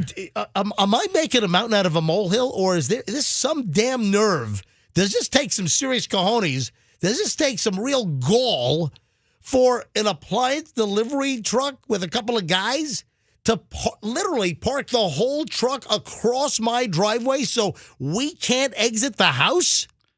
And Michelle, she had some errands to run, and I had to go track down which house it was, which neighbor. What a pain. Okay, how quickly... Who was getting the washer and dryer. Once you deduced who your neighbor is with the new appliances, how quickly did they move the car or the truck? 20 minutes, because they were in the middle of all... It's just a mess. I mean, and I'm like, are you guys serious? I didn't want to be We know what you didn't want to be. I didn't want to... What'd you do, yell at them? I don't want to be that guy, but why would you do that? Why would you park a 30-foot box truck literally fully blocking my driveway? Not even an inch. You couldn't even get a bicycle. Okay, you could get a bicycle out, but couldn't get anything out. We couldn't get our car out. I mean, literally parking right across. And I'm like, why would you park your truck right across? When I finally, knocked on doors and I found out where the hell they were, I'm like, some neighbors weren't home, and then finally it was like 2 houses down. I'm like, well, we couldn't find a place to park. So wait, you park across my driveway? I said, hey, what about another 40, 50 feet up? Looks like a nice stretch there that's not blocking my driveway. What about the driveway of the house that they're actually delivering how something about to? How about that for some rocket science? Yes. Did you have the guy just toss you the key? You could move that truck. I'll move your truck right into Tampa Bay. Was the back of the truck open? Yes. Yeah. Were there other appliances? Yes, there were. Yes. Yeah. That's so what you should have called your friend I walked in the Fester. back, and there were boxes. There were other appliances. Yes. I would have brought the refrigerator hand trick I have in my garage. We would have rubbed that thing blind. And That would have got them moving. You know, Michelle needs to get out. She's got errands to run, and they block my driveway. And That's I got, passive aggressive. I got to hunt them down and find out what house they're in, delivering whatever the hell they're delivering. And I say to the guy, I'm like, dude, you're blocking my driveway. You were already there for, we think, about 20 minutes. It just took me 10 minutes to find out where the heck you were. And I'm like, yeah, man, couldn't find a parking spot. I'm like, what are you talking about? I said, just pull up a little bit. You wouldn't be blocking my driveway. I just Shut got up, this. little man. Do what we want. Yeah. Did you threaten to call authorities? No, I didn't threaten to call anybody. I said that was rude. I said, That was rude. What a Oh, Karen. you told him. Hold on. That was awfully I'm rude, not a sir. Karen. Karen. All right, hold on. What's a male Karen? A Ken? It's a dick. It's what it is. It's a Richard. Wait, yes. hold on. So I'm in the wrong. These guys block my driveway, and I'm tracking them down. Hold on. And then I say to them, hey, that was pretty rude, or that was pretty inconsiderate. What are you thinking? Pulling your truck across my whole driveway and blocking us from getting out? I think sharing your honest feelings with delivery men might be pointless, where I probably would have been more aggressive and just like they come out to like 6 flat tires or something. I'm like, sorry, bro. Well, Oh, great. Okay, Oh, so this so is the crazy. I don't know so what wait a minute. happened. Wait, Rox, hold on to that thought. Okay. What? Give them 6 so the truck could be stuck in front of my driveway even longer? I don't know what happened, dude. I would have robbed that truck blind. I would have spray painted gang symbols on the side of that plain white truck. I would have done something else. Dude, stop. You wouldn't have done Yes, any. Roxanne. So May I this help? is according to a texter, just a random text. I'm trying to corroborate this online, Yep. but legally they can do it for up to 50 minutes, 50 minutes. Get out of That's here. kind of That's- random. come on. Yeah, What? but then I've never heard that everything- one. A delivery truck can block your driveway for up to 50 minutes, 50? Yeah, and then All right, guys, been 51 minutes. Let's go. I know that's kind of an arbitrary We're going to number, lock right? this guy in his house for almost an hour, but not quite. Come on. And run. That's not true. Hey, do we have any police officers listening? Do we have any law enforcement listening? How about Yeah. delivery truck drivers? Yeah, that's what I want to talk to. All right. Or, okay, if you're a cop or if you're a delivery truck driver. Come on. Roxanne just got a text at 800-990-1047. The same number you need to call us on. And saying that delivery trucks can block your driveway for up to 50 minutes. You know, whenever Get outta a texter sends me a fact, Get outta you know, here. like a serious fact. Guess I try what? They want you to spit it out like it's real. Right. That's why I prefaced it with yeah. that. But then, I like to go back in their history and see what our previous conversation's been to Yeah. see if they're credible. Right. But this texter, the last stuff I can find is yo mama jokes. So Oh, I great. don't know Yeah. how All right. credible that is. But 50 minutes, the magic number. Before I move on, let's see if we can go to phones here. If you're a police officer or if you're a delivery person, debunk this. Come on. You can't block someone's driveway for up to 50 minutes. And listen, what technically would my recourse have been? Obviously the fastest thing is to find the driver and say, please move the truck. But I'd love to know, could they get a ticket if I just called the cops? All right, 800-990-1047. Come on, that's BS. You can't block someone's driveway for up to 50 minutes. All right, 800, or if anyone wants to weigh in on this, if you're a delivery driver, if you had a similar situation, if you're a police officer, whoever wants to weigh in on whatever angle that you might have on this, and did I do the right thing? Should I have just stepped back like a Stepford wife? All right. Should I have been like in The Handmaid's Tale? Should I have just let myself get trampled on and just shut up and just dealt with it? Ooh, it's the pandemic. I need, all right. 800-990-1047. Let's go to phones on this. What angle do you have? 800-990-1047. As my driver was blocked by a big delivery truck, not for a few minutes, total of about 40 minutes. Okay, by now. letter of the law, according to the Roxanne legal file, they're fine. Oh, look at the phones. Listen, a truck driver retired in Tampa, we can block a road up to 8 hours in residential neighborhoods What? to No. load and unload. 8 hours? No, they can't What, you just block have it. 50 cars there waiting for you all day? What, are they going to park the truck sideways, blocking the whole road for 8 hours? Yeah, we're unloading. Unloading. Sorry. All right, let me go to phones here. 800-990-1047. 800-990-1047. Here on the MJ Morning Show. Rich is in St. Pete. Hey, Rich, you're on the MJ Morning Show. Hi. How you doing? Yes, sir. Go ahead. I'm a driver for a moving company, and let me tell you, there's no way that something like that would ever fly. You know, I have to unload houses, you know, multiple times a day, and I mean, if somebody asks me to move, I'm going to move. You know what I mean? It's not a big deal. But Right, but would you even think of blocking someone's driveway, not going to them and saying, hey, can I park here for a minute? Would you ever just park a moving truck in front of somebody else's driveway and just block it? No, there's absolutely no way I would do something like that. That is super disrespectful. Yeah, and then because the delivery people, they then disappeared. I didn't know what house they were in. I'm having to knock on neighbors' doors. Right. Yeah, I mean, even then, I would make myself, if I had to park in someone's driveway, I would knock on their door, ask them if it was okay, and, you know, make myself available if I needed to move it. Like, it wouldn't be a thing. You wouldn't have to be knocking around the neighborhood, you know. Well, guess what, Rich? You are a courteous driver. Yes. You're a courteous delivery or moving company guy, and I thank you for that. I appreciate it. All right, folks, if you're just tuning in, delivery driver, 30-foot white box truck without a name of a company, delivering a washer and dryer to one of my neighbors, parked in front of my driveway, just blocked my whole driveway for like 40 minutes. Did your neighbor get a front loader or top loader? I have no idea. I didn't go into the house to inspect did their they order. get the all white one or one of these Breaking new fancy news colors? Yes. from a TPD officer. Yes. You cannot block a driveway, but realistically, by the time you call us and we get out there, they probably would be gone anyway. Right. They would get a ticket if we got out there in time. Gotcha. All right. Jesus is in Waimama. Hey, Jesus, you're on the MJ Morning Show.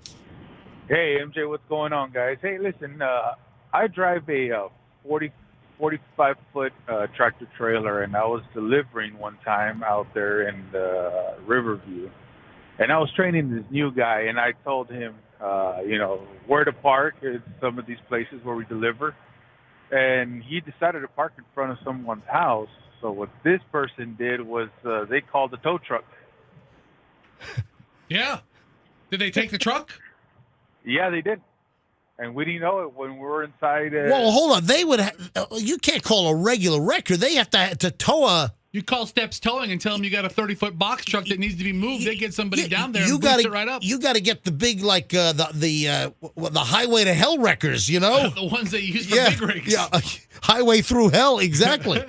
Hey, Jesus, thanks for the call. Let me grab. How about Kevin is in the Villages? Oh, wow. Look at that. Kevin in the Villages. You're on the MJ Moore. Oh, wait a second. Let me give you the proper introduction. We've got Kevin calling in from... The Villages, Florida's friendliest hometown. Hi, Kevin. MJ Morning Show. You're up. Hi.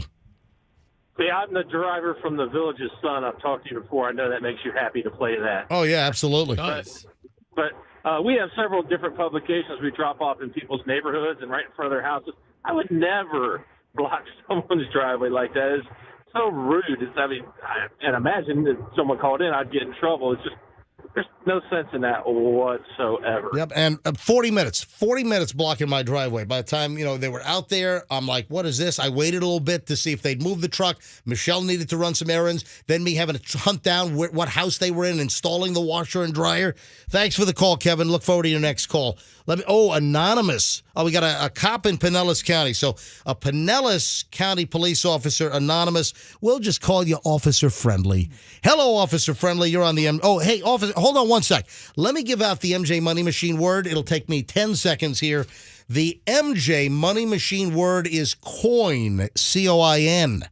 So text the word coin nationwide to 45911 before 8:15, quarter after, for a shot at $500 cash. Or if you enter it on the Q105 app, you could win an extra $10,000 on Q105. This hour's MJ Money Machine word is coin, COIN, coin.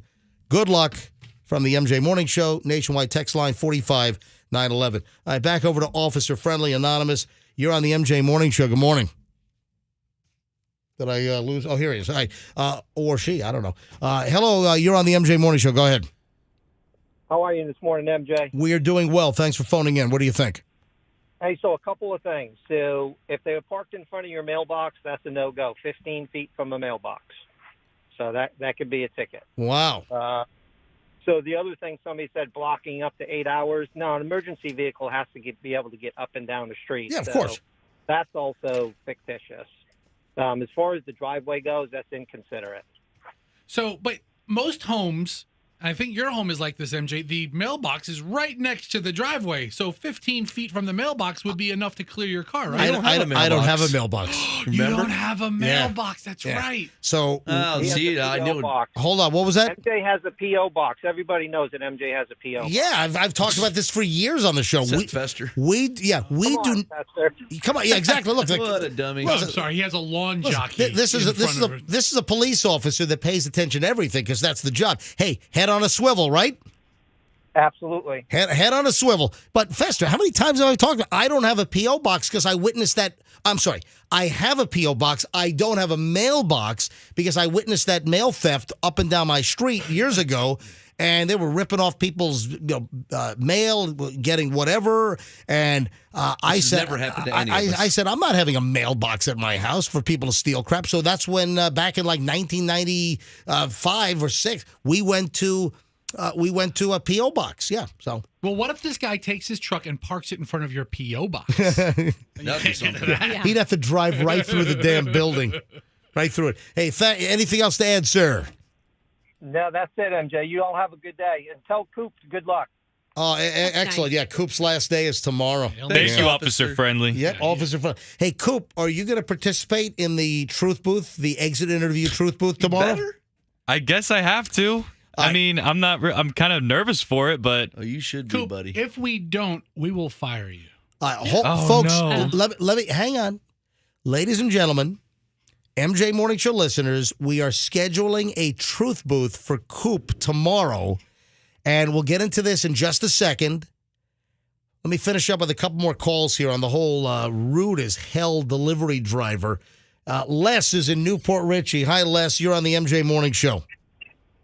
Hey, Todd. I drove for like 20 years for another concrete company, and I used to go down there where you live at and on the other side of West Short, and I'm in a 48-foot trailer with a Moffett with concrete blocks, big, heavy. Yep. And I would have to park in front of people's driveways, but I always, when they come out, I always moved my truck to let them out and back and forth, But I've had guys come up to me that live there and say, hey, this is not a truck route. You're not supposed to be here. Call the police on me, and they'll sit there and watch me unload. And then one guy came on the construction site yelling at me about all this, and he had a clerk of court badge, and he wanted me to leave. So I showed him the permit box that says he's trespassing on a construction site with a third-degree felony. Whoa. So Turn the tables. He just shut up and walked off. There you go. Thank you, Les. Appreciate the call. All right, one more. And then, speaking of trucks, really bizarre situation in my neighborhood last night. So, two bizarre things. The delivery truck during the day, this was like 12 noon, and then I ran an errand last night after my afternoon show. You got to hear, this is bizarre. One other bizarre truck story in a second. Let me grab one more call here, and it's Paul in Seminole. Hey, Paul, you're on the MJ Morning Show. Hey, MJ, how you doing this morning? We are doing well. All right, final call on this matter. Go ahead.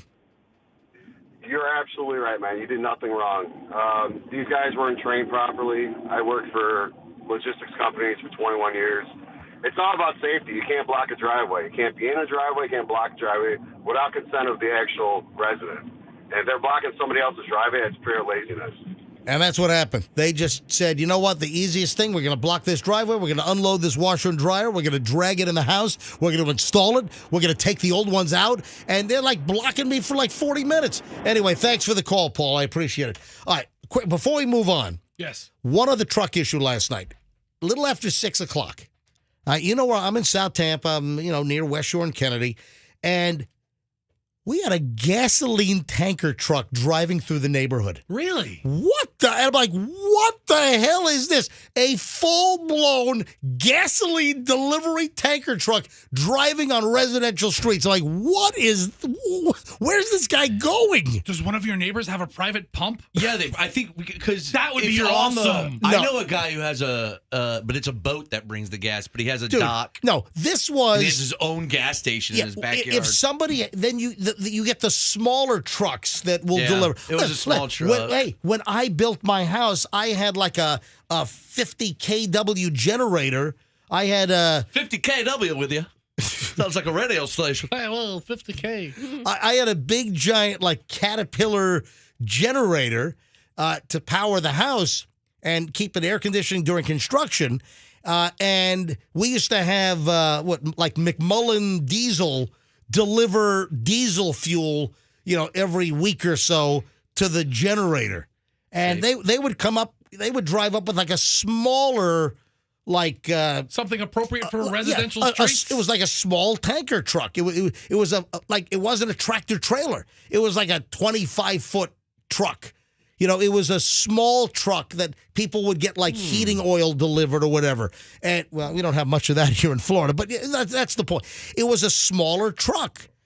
And this was a big in the... What I saw in the neighborhood last night was a full-blown, like the kind of truck that you see pulling into Wawa or Circle K, filling up their pumps. Was it one of those big pilot truck stops that follow me for best coffee or something? It wasn't a pilot truck stop. It wasn't a Love's. No, did it say Travel America on No, the side? it was one of the local. It was one of the local. Was like Keenan or something, or I'm usually Maybe it good. was stolen like a mafia. I'm trying. I don't think it was Keenan. Maybe it was the worst mobster ever. Hey, boss, we got a whole rig full of gas over here, but I'm in some neighborhoods. Christopher, when are you coming home, Christopher? They're shooting the gun out of the paper bag. Let's go! We stole the gas truck. Oh, I hit somebody's mailbox. What a shame. What do I do? With the price of gas, I'm surprised some low-level mobsters aren't boosting these trucks. Maybe it was. Maybe that's what I'm thinking. Maybe it was. But why the hell was this gasoline tanker truck driving through my residential neighborhood and yesterday? Why was this guy wearing a leather jacket saying, "Oh, how do you get out of here?" Where does Carmine Scarcucci live? Oh, the Scottucci's are a couple of blocks over. I have a delivery for him. You want to hear the most ridiculous TikTok dating crap of the day? Ladies and gentlemen, it's time for the most, and Coop, we're going to talk to you in just a second. Hold on. We're going to talk to you about the Truth Booth. Ladies and gentlemen, I want to know if Coop's going to participate. We'll explain in a second. It is time for the most ridiculous dating crap of the day. I mean, I can't believe this is even remotely true. I stumbled across this last night. And allegedly, according to this woman with a British accent, this is how somebody will reveal a tell. What's a tell, Fester? When you tip somebody off to what you're thinking. Okay. I mean, when you say a tell, I think of something like has to do with like poker. Okay, exactly. That's a good example. Like that time I played poker against that guy who had Tourette syndrome, and when he'd get a good hand, he'd be like. That's a very strong tell. Dude, but there's an obvious. I cleaned that guy's clock. Anyway. Oh, aren't you a great poker player? In poker or gambling, a tell is if a look, a nervous look, you lick your lips. Or you eat an Oreo cookie, pay that man his money. What movie? Poker players, really good poker players become experts in reading body language. That's why some wear sunglasses, right? Because their eyes give it away. Even law enforcement officers, people that need to be observant, you learn human behavior and activity and signs or tells. It's going to become a lost art because everybody's on their phone all the time. Maybe you're right. But listen, a lot of people, they will do something inadvertently. They might not even know they're doing it, Yes. but it tips somebody else off that maybe they're lying, they're cheating, they're doing whatever. Interrogation videos. You can see a lot of And that. in poker, for instance, an expert might notice that when somebody is bluffing and is trying to pretend like they've got a really strong hand, but they've got crap. Like when your voice cracks when you say all in. It's like, all in. Whatever it is, it might be a twitch of an eyebrow, it might be a shrug of a shoulder, some kind of a tell. Listen to this. This has to do with dating, and I think this is garbage. I think we ought to go to phones on this. What is it? A dating expert by the name of Rhiannon Quinch. Rhiannon Quinch with her cute little British accent. Quench my thirst. Listen to what she says. How to tell if someone likes you. This is allegedly a very easy way to tell. Listen. Quick tip to tell if somebody fancies you. I can't remember. Oh, if somebody fancies you. So if somebody likes you, and she's using, this is a little tip to tell if somebody fancies you. Quick tip to tell if somebody fancies you. I can't remember where I heard this from, but since I heard it, I just noticed people doing it all the time. So basically, if you're speaking to someone and they scratch the back of their hand, it means that they fancy you. It's some kind of subconscious grooming thing. But honestly, you'll notice people doing it, and it's wild. I've never seen anyone scratch the back of their hand. What? That's very odd. Sounds like maybe eczema or something. I'd recommend a dermatologist. It's big in Liverpool. So they scratch the back, of their hand. Everybody has hand rashes. So I'll do this on camera. Right now, of course, we're on MJ TV. Folks, you can watch the MJ Morning Show live. We stream every morning. The whole show, we're all streamed, multiple cameras in the studio. MJMorningshow.com for MJ TV. So, or you can watch it later on after the show, later in the afternoon. Am I boring you? Roxanne's yawning over here. That's a sign. That's another. Coop, just a sign that I fancy you. Did you get the yawn by any chance, Coop, or you missed that? No, I was on you. Oh, okay. That's All right. Roxanne's tell is when she just like yawns dead ass in your face. That means she's boring, yeah. Oh, that means she's bored, I should say. All right, so on camera right now, this is the way I envision that if someone's talking to you and they scratch the back of their hand, that this is a sign subconsciously that they like you. So I'm talking to Roxanne. Good call. I can see you. I can't see your face right now because Yeah. of the studio, but I can see you in the monitor. Yeah, we've got ladies and gentlemen, we have the worst line of sight studio on the planet. All right, we get it. No complaining. Would you fancy her, damn it? All right, so I'm looking at Roxanne. Hey, Roxanne, how you doing Hi. today? And you're going to go to the Lightning game later tonight? Yeah, I am. Fantastic. And right now, It's not awkward. I'm scratching the back of my head like I've got poison ivy. What do you got, fleas? So okay, this is very gross. yeah, I'm not gonna make the game because of my scabies. Yes. As you see here. I got impetigo. I got scurvy. No, that's like a vitamin C. Scurvy issues. You don't get scurvy on your. Scurvy when you don't eat oranges. I got foot mouth hand disease. If you have scurvy, you suck a lime. I got scurvy foot mouth. Yar. I mean, how weird. Isn't there like a disease called horse foot and mouth disease or something? No, it's hoof, foot, and mouth disease or foot and mouth disease. Horse isn't in that? I don't think it is. Like horse mouth disease? No, the horse is not in. It's It's hand, foot, and mouth. Hand, foot, and mouth, or kids get it. hoof and I don't know. Cow lip. Yeah, I think you get it from like dirt and stuff, and right. Hey, Roxanne, you're looking really good with your hoof and mouth disease. What do you think of my scabies and eczema on the back of my hand? Why is your foot in your mouth? Listen, that sounds like garbage. That if you're talking to somebody and they start scratching the back of their hand, that they fancy you, that they like you. It's just another made up TikTok. Yeah, just picture having a conversation with a guy. I'm picturing it. I just did it with MJ, and that looks so weird. It almost is like a Molly Shannon smelling her armpits skit. Like it's just such a weird behavior that it's odd reaction. Yeah, unless you have really, really bad skin. right. Then it makes sense. Does anybody? I don't know if I'm going to get calls on this. Does anyone want to weigh in? Do you think this is a real tell? Oh, come that on. if somebody scratches or I thought it was playing with your hair or your junk. What was it? Yeah, I mean. Yeah, if you MJ. adjust yourself. Hold I on. did a pinch and I twist. I wouldn't like even you a give this that lot. much credibility, MJ. We could put out anything on TikTok. If somebody... Well, that's why I'm calling BS on this. Let me give out the number. If somebody 800 blows out a snot rocket while they're talking to you, that means they fancy you. Let's take calls on snot rockets right now. Have you ever blown a snot bubble and tell somebody you guys, like them? guys. Listen. That's what you're doing. I'm taking calls on this alleged expert for relationships who says... Quick tip to tell if somebody fancies you. I can't remember where I heard this from, but since I heard it, I just noticed people doing it all the time. So basically, if you're speaking to someone and they scratch the back of their hand, it means that they fancy you. It's some kind of subconscious grooming thing. If they scratch the back of their hand while they're talking to you, they like you. And now she says everybody's doing it around her. And she can't remember where she heard it. Listen, I'm calling BS on this. That's why I'm talking about it. Let's go to phones. You don't want me to go to phones? If you are trying to fancy a potential mate, then you blow a I have fart no with idea. Your armpits. I love you. All right, 800-990-1047. Folks, Oh, Froggy making armpit fart sounds. I love you. I love you too, Froggy fancies This me. is a sign. You know what? I saw this on TikTok, and some guy says if you make armpit farts, you like somebody. all right, 800 all right, folks, you want to weigh in on this? 990-1047. You think this is real or you think this is absolute garbage?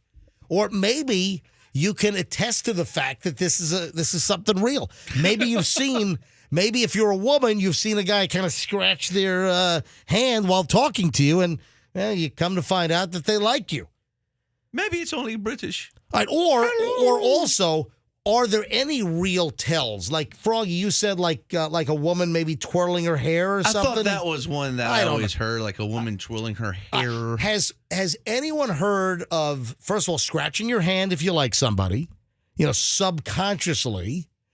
Or are there any other signs or tells either that you've done and you've realized it, or if you've noticed other people do? Is there anything else? All right, 800-990-1047. I have no idea what kind of phones we'll get on this. 800-990-1047. That's the number to get in. 800-990-1047. Agree, disagree? You think this lady with the British accent is full of crap? Oh, yes. Scratch my hand. Is there another angle or twist to this? Let's see if anyone wants to weigh in. Let's wait and see, shall Yes, we? let's see. We'll wait and see if anybody concurs. Or we can just move on and call this crap. We could just move on and call this crap Let's as do well. the rest of the show in these voices. I love these voices. I fancy these voices quite a bit. And I met this chick named Roxanne, and I really fancy her. I'm gonna scratch my hand and get my dandruff hand all over her. Right? I have varicosis in my right hand. It means I love you. What the hell do we do? You've got what? A varicosis is a vein disease. It's not called varicose. It's varicose. No, it's a varicose vein. Varicose veins, when they're infected, they're called varicosis. It's not. Don't tell me. I believe them. I'm British. Someone just made a good point What? on the text line. Yeah. That if they might be trying to cover up their wedding ring if they're scratching their hand. Oh, really? Oh, yeah. Terrible Oh, idea. you know what? That could be it. Yes. All right, they're screening calls now. Apparently, am I grabbing? Am I grabbing calls here, guys? I mean, you seem hell bent on it, so All right, hang on. we don't even have a name. They're still, Have we stopped putting like names on our screener? I guess. All right. Hi. Good morning. It's It MJ. says Debbie on the screen. No, it doesn't. I got nothing on the screen. Deborah? Yeah. Hey, That's because their program's not on. Oh, yeah. hey, Debbie, you're on the MJ Morning Show. Hi. Hi, good morning. Listen, no, I think the back hand scratching thing is a farce. And I did hear maybe even decades ago about the hair twirling thing. Yes, true. hair twirling is, in fact, a sign of admiration. All right, so yeah, I think it's a farce. So you think any kind of scratching, whether it's the hand or if you're scratching something else while you're talking to a woman? Well, I don't know about the something else, but I don't believe in the back of the hand. I mean, Debbie, could you think of anything more attractive to somebody you're trying to get to know than them just scratching all over? Fetcher twirls his back hair. Like yourself. I think acting like yourself would be good. That works. How about that? Thank you, Debbie. Appreciate it. All right, one more on this. Let me grab Annette. Hang on a minute. Can I grab Annette? Annette, all right. Annette, you're on the MJ Morning Show in Tampa. Hello, Annette. Welcome. Hello. Good morning. Good morning, Annette. All right, so you heard this British lady talking about if somebody fancies you, they they scratch the back of their hand not British. when they're talking to you. Yeah, well, I don't know about that, but I'm from Puerto Rico, and in Puerto Rico, when you're holding hands with someone and they scratch the palm of your hand, means they want to have sex with you. Yeah, I've heard that. Yeah, Michelle taught me that when I... What? What is this? Michelle taught me that years ago. I didn't know thought when that. they shake your hand and they do that, they want to have sex with you. If what? They give you the little palm finger. Hold on, if you just shake someone's hand, it means... Like they scratch. Yeah, Yeah. like when you're holding hands with someone, like they scratch the palm of your hand. Oh, That that's means like they wanna have sex with you. like a little finger in your palm. I had no idea about that, and Annette, I'm glad you brought In this my up. culture, we give wet willies. You've brought up some old memories. I did not know this, and Michelle taught me this very early on when we were dating. I had no idea that if you grab somebody's hand, like you're shaking, and then you give them like a little scratch on the palm, like with your index finger, that's supposed to mean that. Yeah, you want to do it with them. Yeah, exactly. I do that to like every guy. Yes, exactly.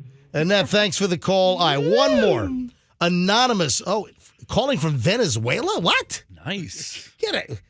Anonymous, you're on the MJ Morning Show. Hi. Hi, good morning.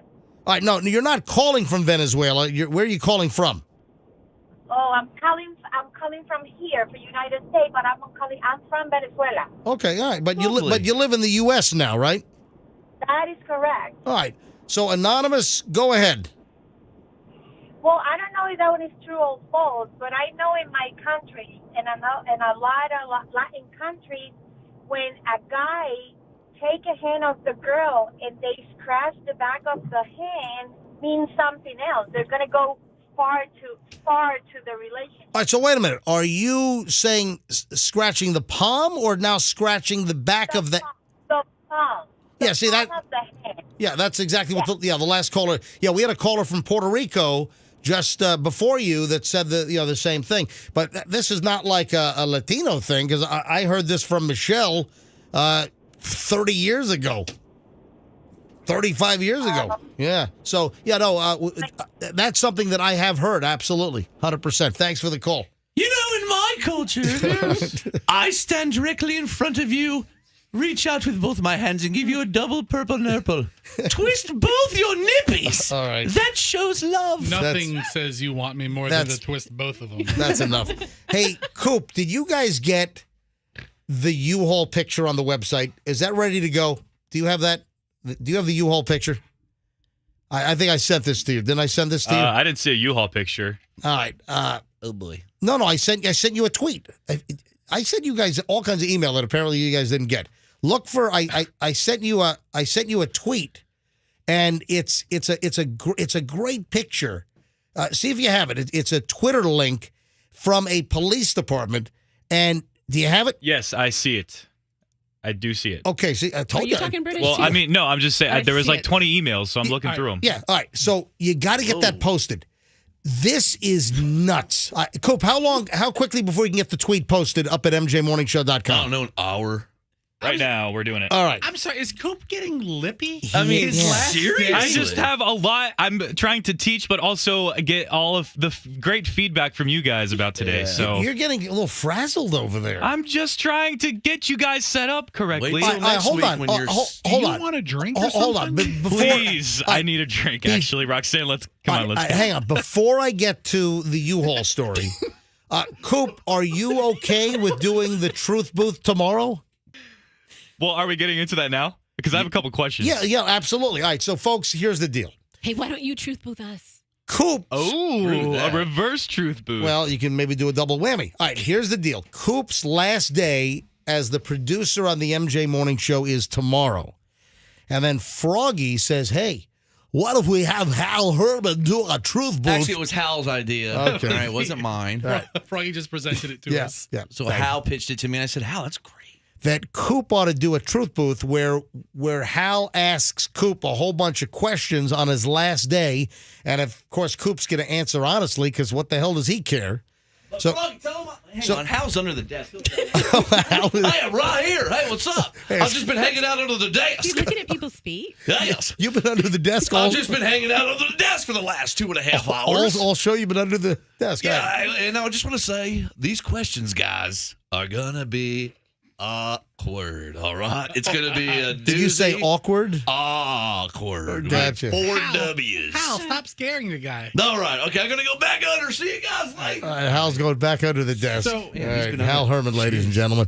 So, Coop, do you have any apprehension about doing an exit interview truth booth tomorrow where you have to, when you go to the truth booth, you have to answer everything honestly? So I'm just kind of curious, is everyone asking me like one question? Do I get a question from each of you guys? Everybody's coming up with questions. No, Hal. No, it's just Hal. Hal will be the asker of questions. However, we will all be contributing into what the questions are. Hey, Hal, can you come back out from under the desk again, please? Sure. Hang on a second. Oh, my head. Damn it.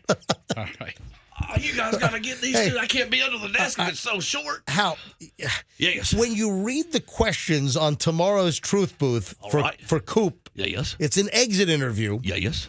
I need you to stop with the affected voice because sometimes we don't get the full question. What are you talking about? The affected voice.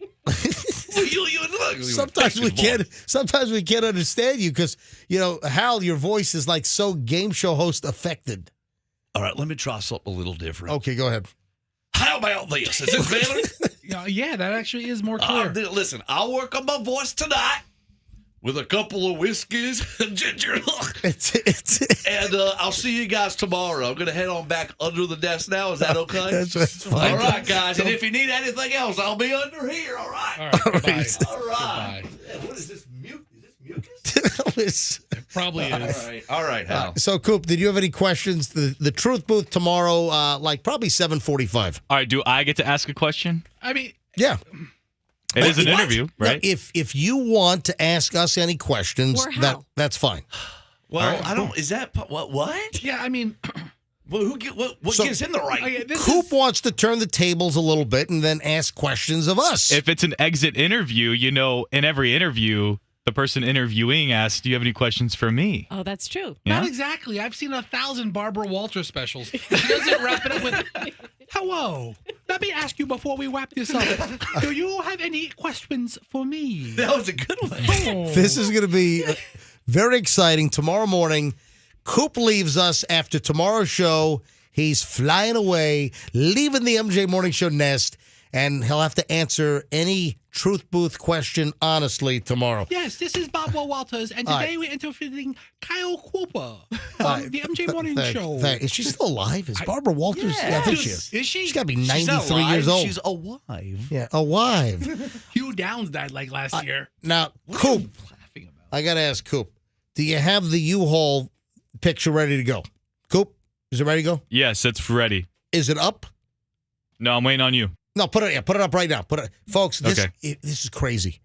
If you want to see the craziest thing that you've ever seen, look at Fester's giggling over there like a little kid. This is the best use of 1995 money, $19.95. I got Fester's giggling like Anderson Cooper This is on great. New Year's Eve. Ooh.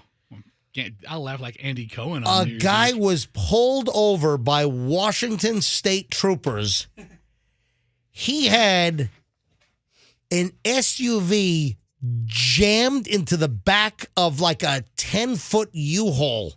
You know the smaller 10-foot, not the big U-Hauls, like the 15-footer or the 22-footer like or the smallest box truck you can get from U-Haul. It's not the van. Oh, that thing is. I thought the car was next to it. That thing's in it, Yeah, Dude. Look at the next Hold picture. on, look at the next picture. Look, see, Look at this thing. Wait, go to the other picture. How do you see how it looks like? Oh my, it is cramped. so from the profile picture, that you could almost believe the I wasn't red even sure what I was looking at. SUV is in the next lane. This is nuts. Somebody took a like maroonish red SUV and crammed it into the back of a U-Haul box truck. And it has got to be like scraping the sides of the vehicle. This is not like a full tractor trailer size where you can transport cars inside. No. Washington State, a trooper made a traffic stop this week. Trooper John Bryant shared photos on Twitter of a U-Haul with an SUV crammed into the back of this thing. He's got a good winch line there. And the truck was being held into the back with a nylon tie-down strap. Yeah, it's like a winch, right? Yeah, exactly. Where does he have it? This is the craziest freaking thing I've ever seen. Fess, you find the original tweet. Scroll up right there. Click on Twitter right there. All right. Now, this trooper took pictures and tweets out this. Is that an Isuzu Rodeo? You know, it looks like it with the black. It almost be. It looks like it might be like an early 2000s Isuzu Rodeo SUV. I used to think those were so sweet. And it's literally wedged in the back of that. It's the smallest box. It looks like a Pathfinder. I don't think it's a Pathfinder. Or a Blazer. Maybe one of the early. It could be any of those. I don't think it's a Blazer either. I think it's a Rodeo. I think it's an Isuzu Rodeo. Whatever it is, it fits nicely. It could have been any of those mid-size SUVs. We only see the back third of it. The photos were taken on Monday by Okanagan Trooper Cunningham on State Route 97, just south of Pateros, Washington. What's the problem? Oh, by the way, the driver also did not have a valid license. And the U-Haul apparently was supposed to be returned a long time ago.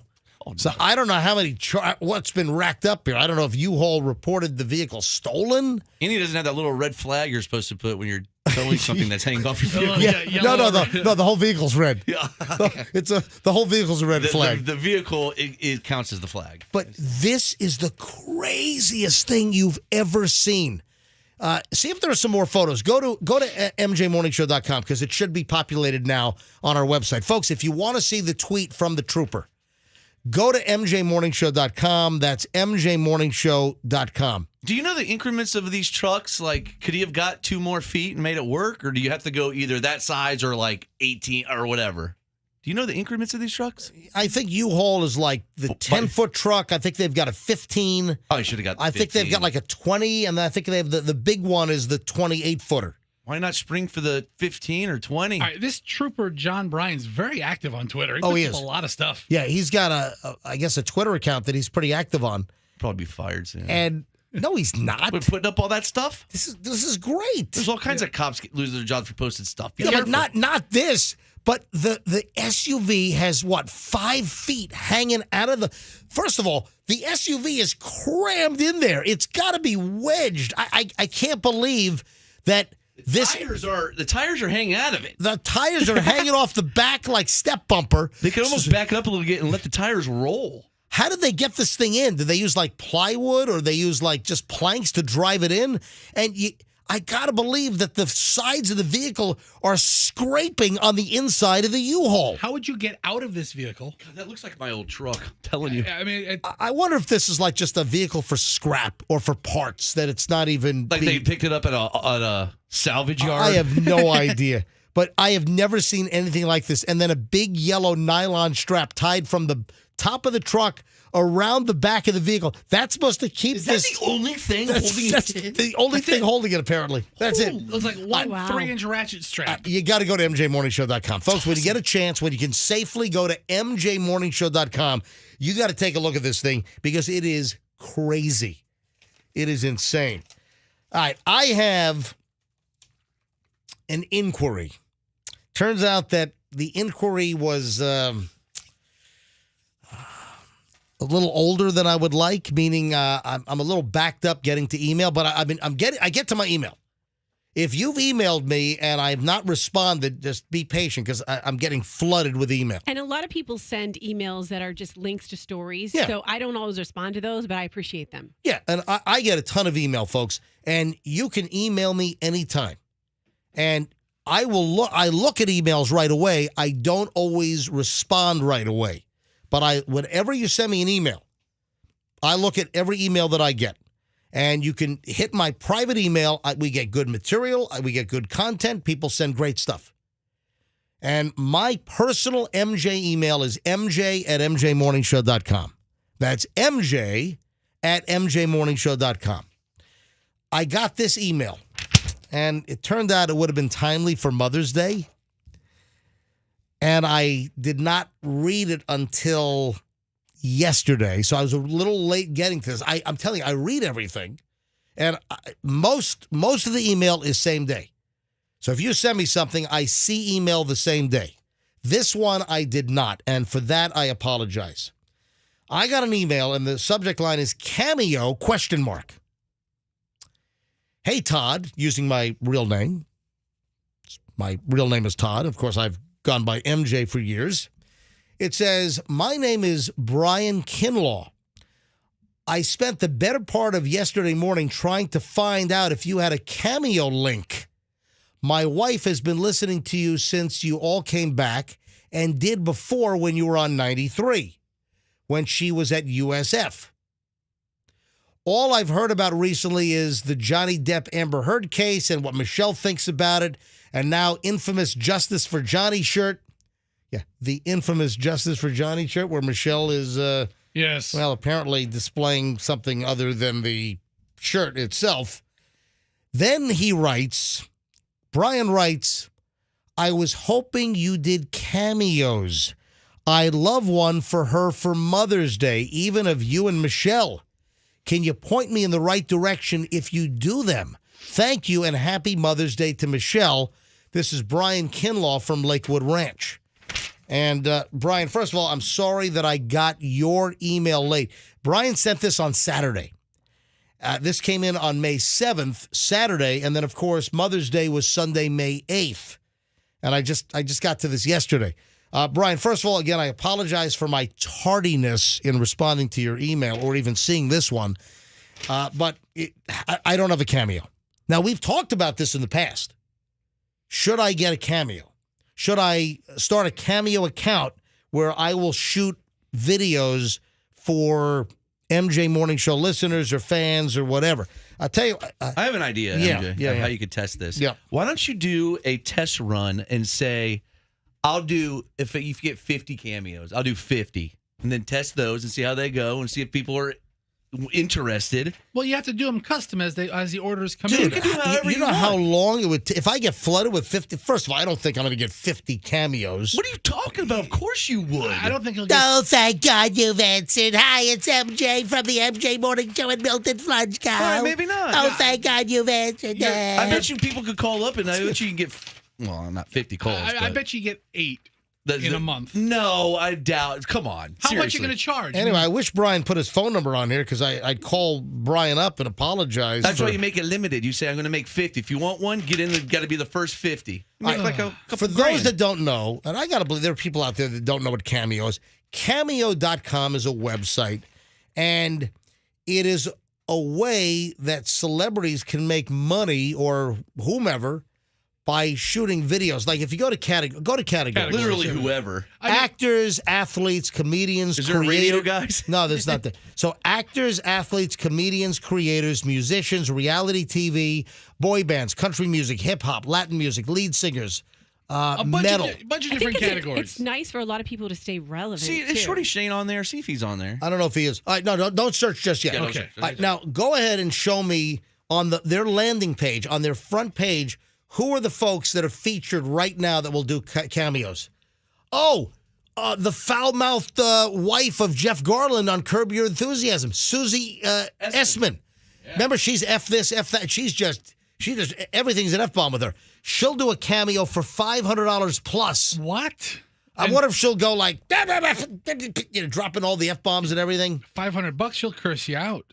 I mean, and she's got 24-hour turnaround. Brian Cox. Oh, Brian Cox. He's the patriarch. Oh, Zach Brown. Hold on. Don't get what? Don't get ahead of us. Sorry. So Brian Cox, he'll shoot a video. He'll shoot a custom video for you. He is $600. I don't know.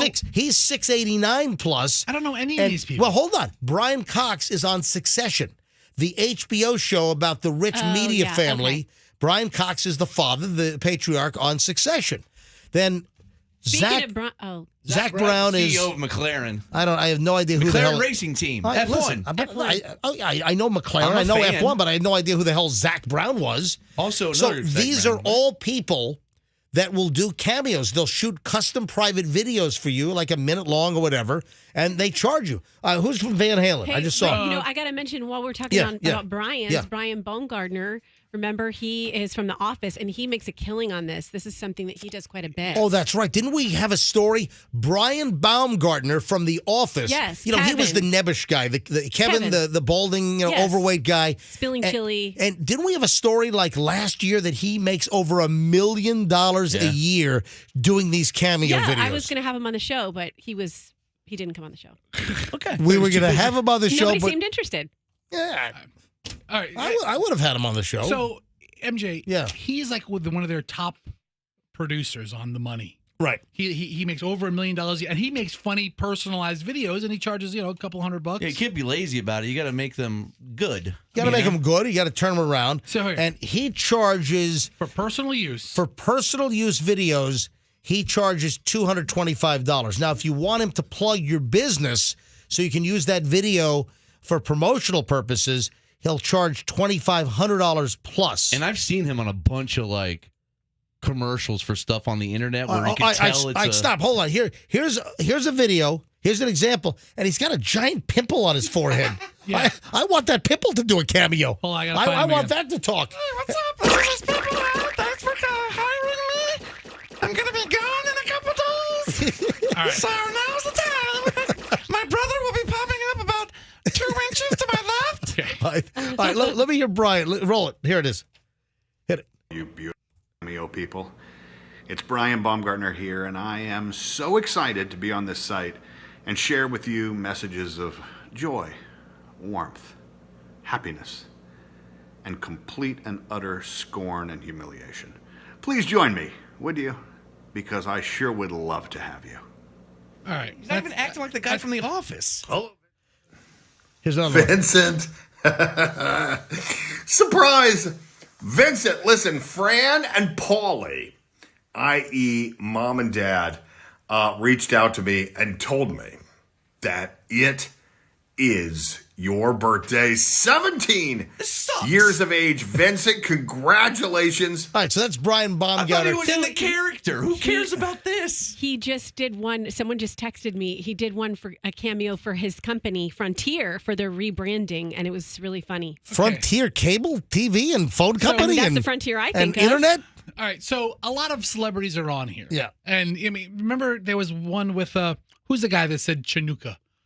Chinooka. Smokey Robinson. Okay. Oh, okay. Somebody wanted Smokey Robinson to wish a happy Hanukkah to their Oh, mother. that's right. That's right. Then he said happy Hello, Chinooka. Evelyn, your son would like to wish you a happy Chinooka.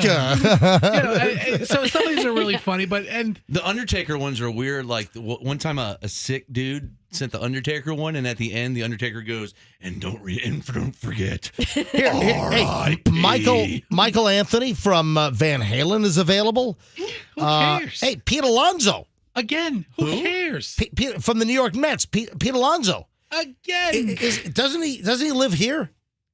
Was Pete the Met player in the accident? Yeah, Pete Alonso is Pete Alonso. He was the one that got T-boned on Manhattan, South Manhattan, and Euclid. Yeah, on his way to spring training. Right. Yeah, Pete Alonso, he got T-boned, and his whole freaking F-250 pickup truck was flipped upside down on its roof. And his wife was following him, and they were headed over to Port St. Lucie for spring training. And now you can get him to say hello to you on Cameo for $300. Look at that. He has a new car to pay for. Anyway, the question is, Brian wanted to know if I was on Cameo because he wanted me to do a Happy Mother's Day for his wife. And listen, I would have been, I wouldn't have even charged them. That's not the point of Cameo. I know. I'm not on Cameo, but if he would have just said, hey, can you send my wife a message? I probably would have just shot a little video, just emailed it to him. Now, That's folks, smart. Do it for free. Now, don't flood me with that crap because that offer just ended. Yeah, that's what I'm saying. What are you doing? Roxanne's trying to pantomime something to you. No, it's just between you and I. We'll Yes. continue to talk about Cameo. What? Hold on. Why are you pointing? She's telling you to check your text messages. Roxanne sent you something. She can't Roxanne talk is like trying to pantomime something to me to You check know my who else text messages. does Cameo is a lot of adult film stars. That's what someone just reminded me on text. Oh, yeah, of course. And you sent that to MJ via text? No, this is a separate subject. It's All right. at his Listen, discretion. there's thousands of some A, mostly B, C, D, E, F list celebrities. Right. Which we would be like, J. Can you list look up, is celebrities. Shorty Shane on there? I want to see, because if so, I want to ask him how much money he makes. SHORTY. He is and he should be. Shorty Shane. No, he's not. But there are other Shanes. Yes, there are other people named Shane. the Roxanne. world, yes. From the Department of Obvious. Roxanne with her analogy of the Shanes. If you're just looking for a Shane, you'll find one. Yeah, you'll find MJ, one. I think you should do it. All right, so Roxanne, you just sent me a breaking news item. Yeah, I did. I just didn't know when you want it. It's kind of tough to segue into. Oh, so but, that's but, what. but wait a sec. What's happening? I just searched this. And I don't see this anywhere. What is she? What It's is there. It's breaking. Try in the New York Post. Are you serious? What is the claim? Oh, hold on, a minute. Hold Hold, ladies and gentlemen. I think we've got some breaking news here on the MJ Morning Show. Hey, let me bring up the news. I want to make sure this is accurate. Yes, it's Well, very we got accurate. the xylophone going, so we know it's breaking. Yeah, hold on. I got to scroll down. It's not the top story. Top story well, in New York it's- Post is still the Alabama escapee. And Just- they have more detail. Types the items into the search box. Can somebody tell us what the hell's going Yes, on? it's about Ashley Judd. She just went on Diane Sawyer's Thursday morning on Good Morning America, and she talked about losing her mom, and she detailed how her mom did indeed kill herself, and she shares details Oh, about you it. sent me Naomi Campbell. All right. Your text says Naomi Campbell. my God. Oh my, that's why I'm freaking out over here.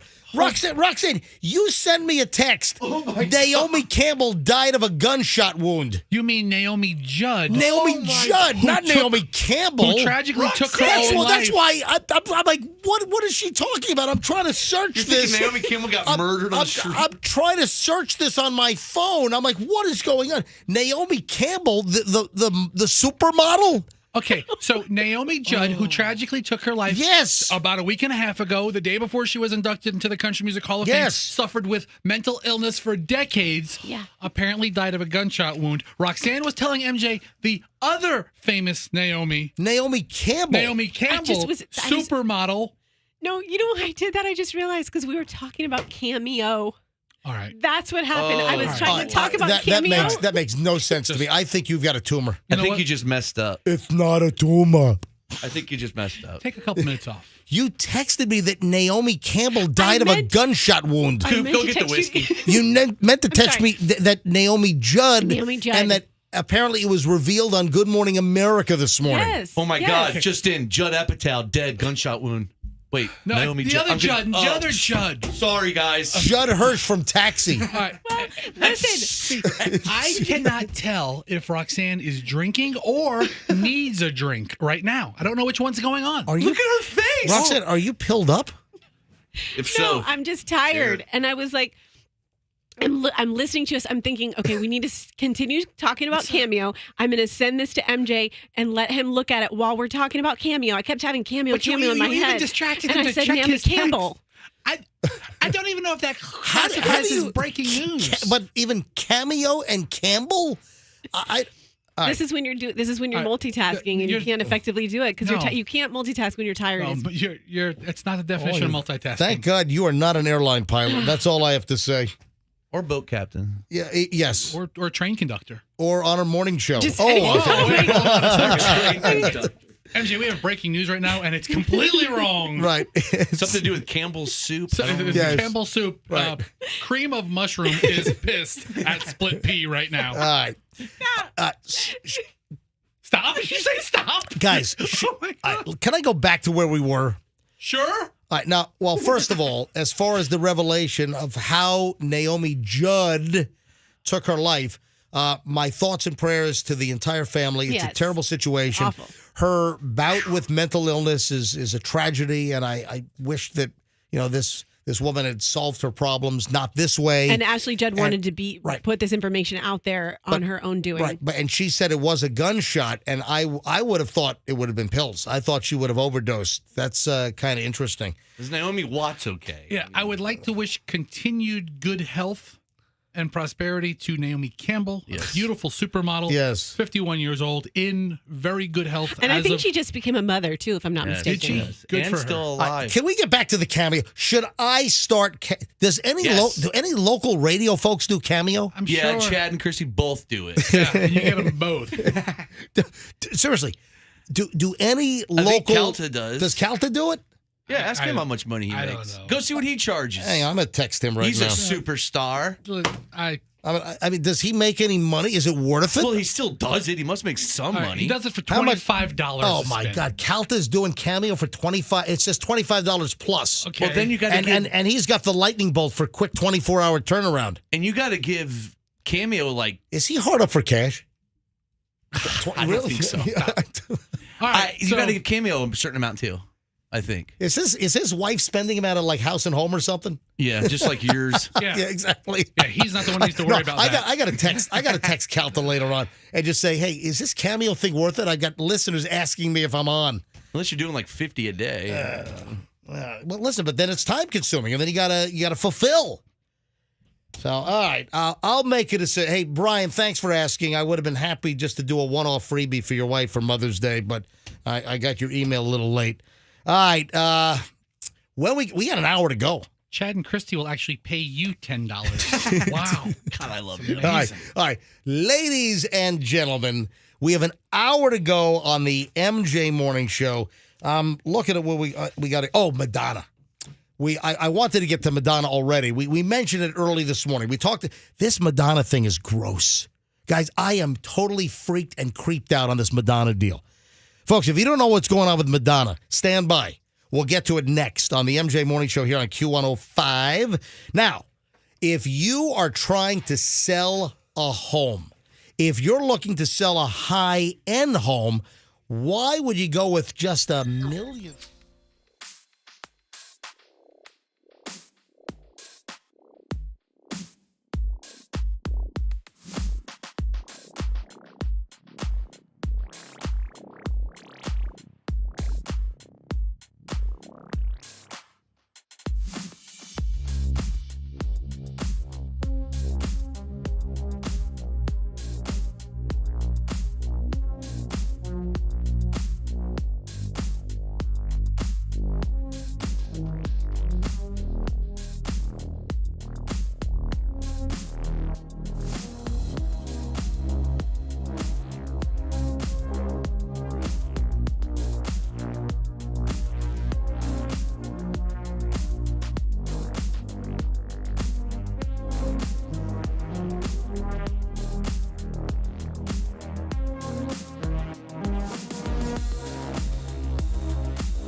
901. Thank you, Corey Hart. MJ here along with Fester and Froggy and Roxanne, who was just racing to the bathroom with a curling iron and makeup and I don't know. Flub of the century. That she almost rammed the door into me because I went to use the little boys' room during the break, and then she's rushing down the hall with like everything in her hands from Sally's Beauty Supply, and she's like, "Oh my God, did I just hit you with the door?" I'm like, "No," and then she starts saying, "I got a TV shoot today." I'm like, "Okay, well, always got something. I got a morning show today. We got an hour left." She will be giving some fake breaking news. Well, but I wanted her in here because we're talking about Madonna now, and we mentioned this first thing this morning. It was like the first, I think, 15 minutes of the show that we talked about this Madonna thing. And this just, it reeks of desperation. I mean, Madonna just doesn't seem to want to, like, age gracefully. It's almost like she's having withdrawal of not being like a hot young sex object anymore. You know what I'm saying? All right, here's what's going on. Madonna has revealed these fully nude NFTs. And NFT is it's the non-fungible token. Yeah, tokens. NFTs. And essentially what these are they're like the rights. When you hear that someone is selling an NFT of this picture or image, and they just got $500,000 for this thing, it is essentially the digital right to the link. And listen, I think crypto is a racket. I think that these NFTs are even worse. You know, when I say crypto is a racket, I'm talking about like everyone trying to pile on and pump and dump, you know, this crypto stuff. Like that stupid dog one that you were messing with. It's Doge. Yeah, how much is Bitcoin is getting hammered. You know that like half of the people in Bitcoin now are underwater. Yeah, I jumped out of Bitcoin. Yeah, half of the people in Bitcoin are losing their asses right now. Like if you go to, just type in Bitcoin price. Bitcoin last night was under $30,000 a coin. Yeah, I saw it. It's 28. Bitcoin is now $28,301.20 as of right now at 9:04 a.m. Here on this Thursday. So Bitcoin was what? Like 70,000. When was Bitcoin peaked out where? Like earlier this year? Bitcoin was what? High 60s or low 70s? Yeah, over a year ago, like November of... It was touching like high 60s, right? Yeah, high 60s in November, I guess 6 months ago. Right. And Bitcoin now is 28,000. So if you bought a Bitcoin at 40 grand, you're now 12,000 bucks in the hole. If you bought a Bitcoin at 50 grand, or even at the peak, Oop. Yep, not looking good here. So listen, Bitcoin is the biggest of the player. What's Ethereum is the other one? Is that one getting hammered as well? All of them follow Bitcoin's lead. So they're all getting hammered. And then I can see a place for digital currency. Like, listen, the U.S. Treasury is talking about the United States government, the Treasury, launching a cryptocurrency for the U.S. dollar. And if we back that obviously has... Yeah, then if we back it, it's a different story. But like, what does Warren Buffett say about all this cryptocurrency? Oh, he hates garbage. It. Yeah, Warren Buffett has said, you're 100% right, Roxanne. He did an interview recently where he said that crypto is the scam of a lifetime. It's a racket. And folks are getting hammered right now. But even worse than Bitcoin are these NFTs, these non-fungible tokens. It is the biggest racket scam Ponzi scheme garbage that I've ever heard of. You get, unless it is like some unbelievable image, some iconic image, some video or image that is really worth a lot inherently. If you sell the digital link, yeah, that might have value. But people paying ridiculous money for some random silly image from some Yahoo, I don't get it. It reeks of, it's the emperor's new clothes. Who's going to fall for all of this NFT crap? And then Madonna comes along, and Madonna has these nude digital depictions of her. Digital? They're not even real. Oh, they're not like real photos of her nude. These are like avatar-looking digital depictions. There's one where she is like, it looks like she's doing a gynecological exam. And wait a minute. Yeah, it does. There is stuff coming out of her thing. Okay, hold on. She's birthing stuff. She's giving birth to a the world, tree. To the world. All right. The rest of the world is attached to that tree. There is an NFT of Madonna. It's like the metaverse type. She is sitting on like an exam table in some kind of futuristic gynecological office. I think that's like a Mother Earth metaphor. Is that what she's trying to do because she's birthing? She's got a tree coming out of her. That's is that a redwood? What is that? It's not a redwood. It's a spruce. Oh, the graphics aren't even good. It looks like a 2001 PS2 game. I have no idea. What? 2001? Is that what you said? PS2. Oh, I don't know. Oh, PlayStation 2. Yeah, it's like the graphics. So she, in some of these digital NFTs, she is giving birth to a tree. There's another one where she's giving birth to bugs. Actually, that looks like a bonsai tree. So My the God. bug is crawling on her arm. But apparently I think there's another one where the bug's coming out of her. Is she supposed to look like... That doesn't look like her. What? Because she's like filtering. She's 63 years old and she's trying to make herself look like she's 23 again. What's happening? This is awkward. It is creepy. It is awkward. What do her kids think? Mom, I love your NFT of you giving birth to a bush. And a centipede. Da-da-da-da. Oh, God. Da-da-da-da. Da-da-da-da. They're creepy and they're kooky. Madonna is real spooky. She is. She's giving birth to a tree, and that's ooky. She's giving birth to It's cousin Madonna's NFT. Oh, it works. Oh, it works. Yeah. Madonna's NFT. Da-da-da-da. Da-da-da. You like that? Madonna's NFT. I wouldn't insult the word like. Da-da-da-da. What? I wouldn't insult the word Depends like on by what applying it to that, but it worked. Depends what the definition of like is. Yeah. Yes, Roxanne. Oh, I just was nodding. I was trying to figure out how I could work in lyrics about my friend hooking up with her, but never happened. That's right. Your friend, the dancer, hooked up with Madonna back when? What year was it? This would have been in the late 90s, I think. Early 90s. Well, look at whenever Lourdes was born, because it was when she was pregnant with Lourdes. Hey, do we have Ray of Light? Do we have Madonna's Ray of Light in the computer by any chance? I think this was like her last hit song, wasn't it? So Lourdes, Madonna's daughter, was born in the late 90s. 96. Yeah. So this is sometime summer 96 is my guess. But wait a minute. There's also another NFT of it's a digital depiction of Madonna's female. I mean, who wants that? What is she thinking? Coop, do we? Oh, here we go. This is a dance party favorite. You know, I like this. Oh, wait. I do like this song. Talk it up, baby. Yeah, this is Ray of Light. I like this little opening bridge before it gets to the techno. I've always found this little opening just very, very soothing, and then it gets to the techno. Here. All right, here's Madonna's hoo-ha on Q105. Yeah.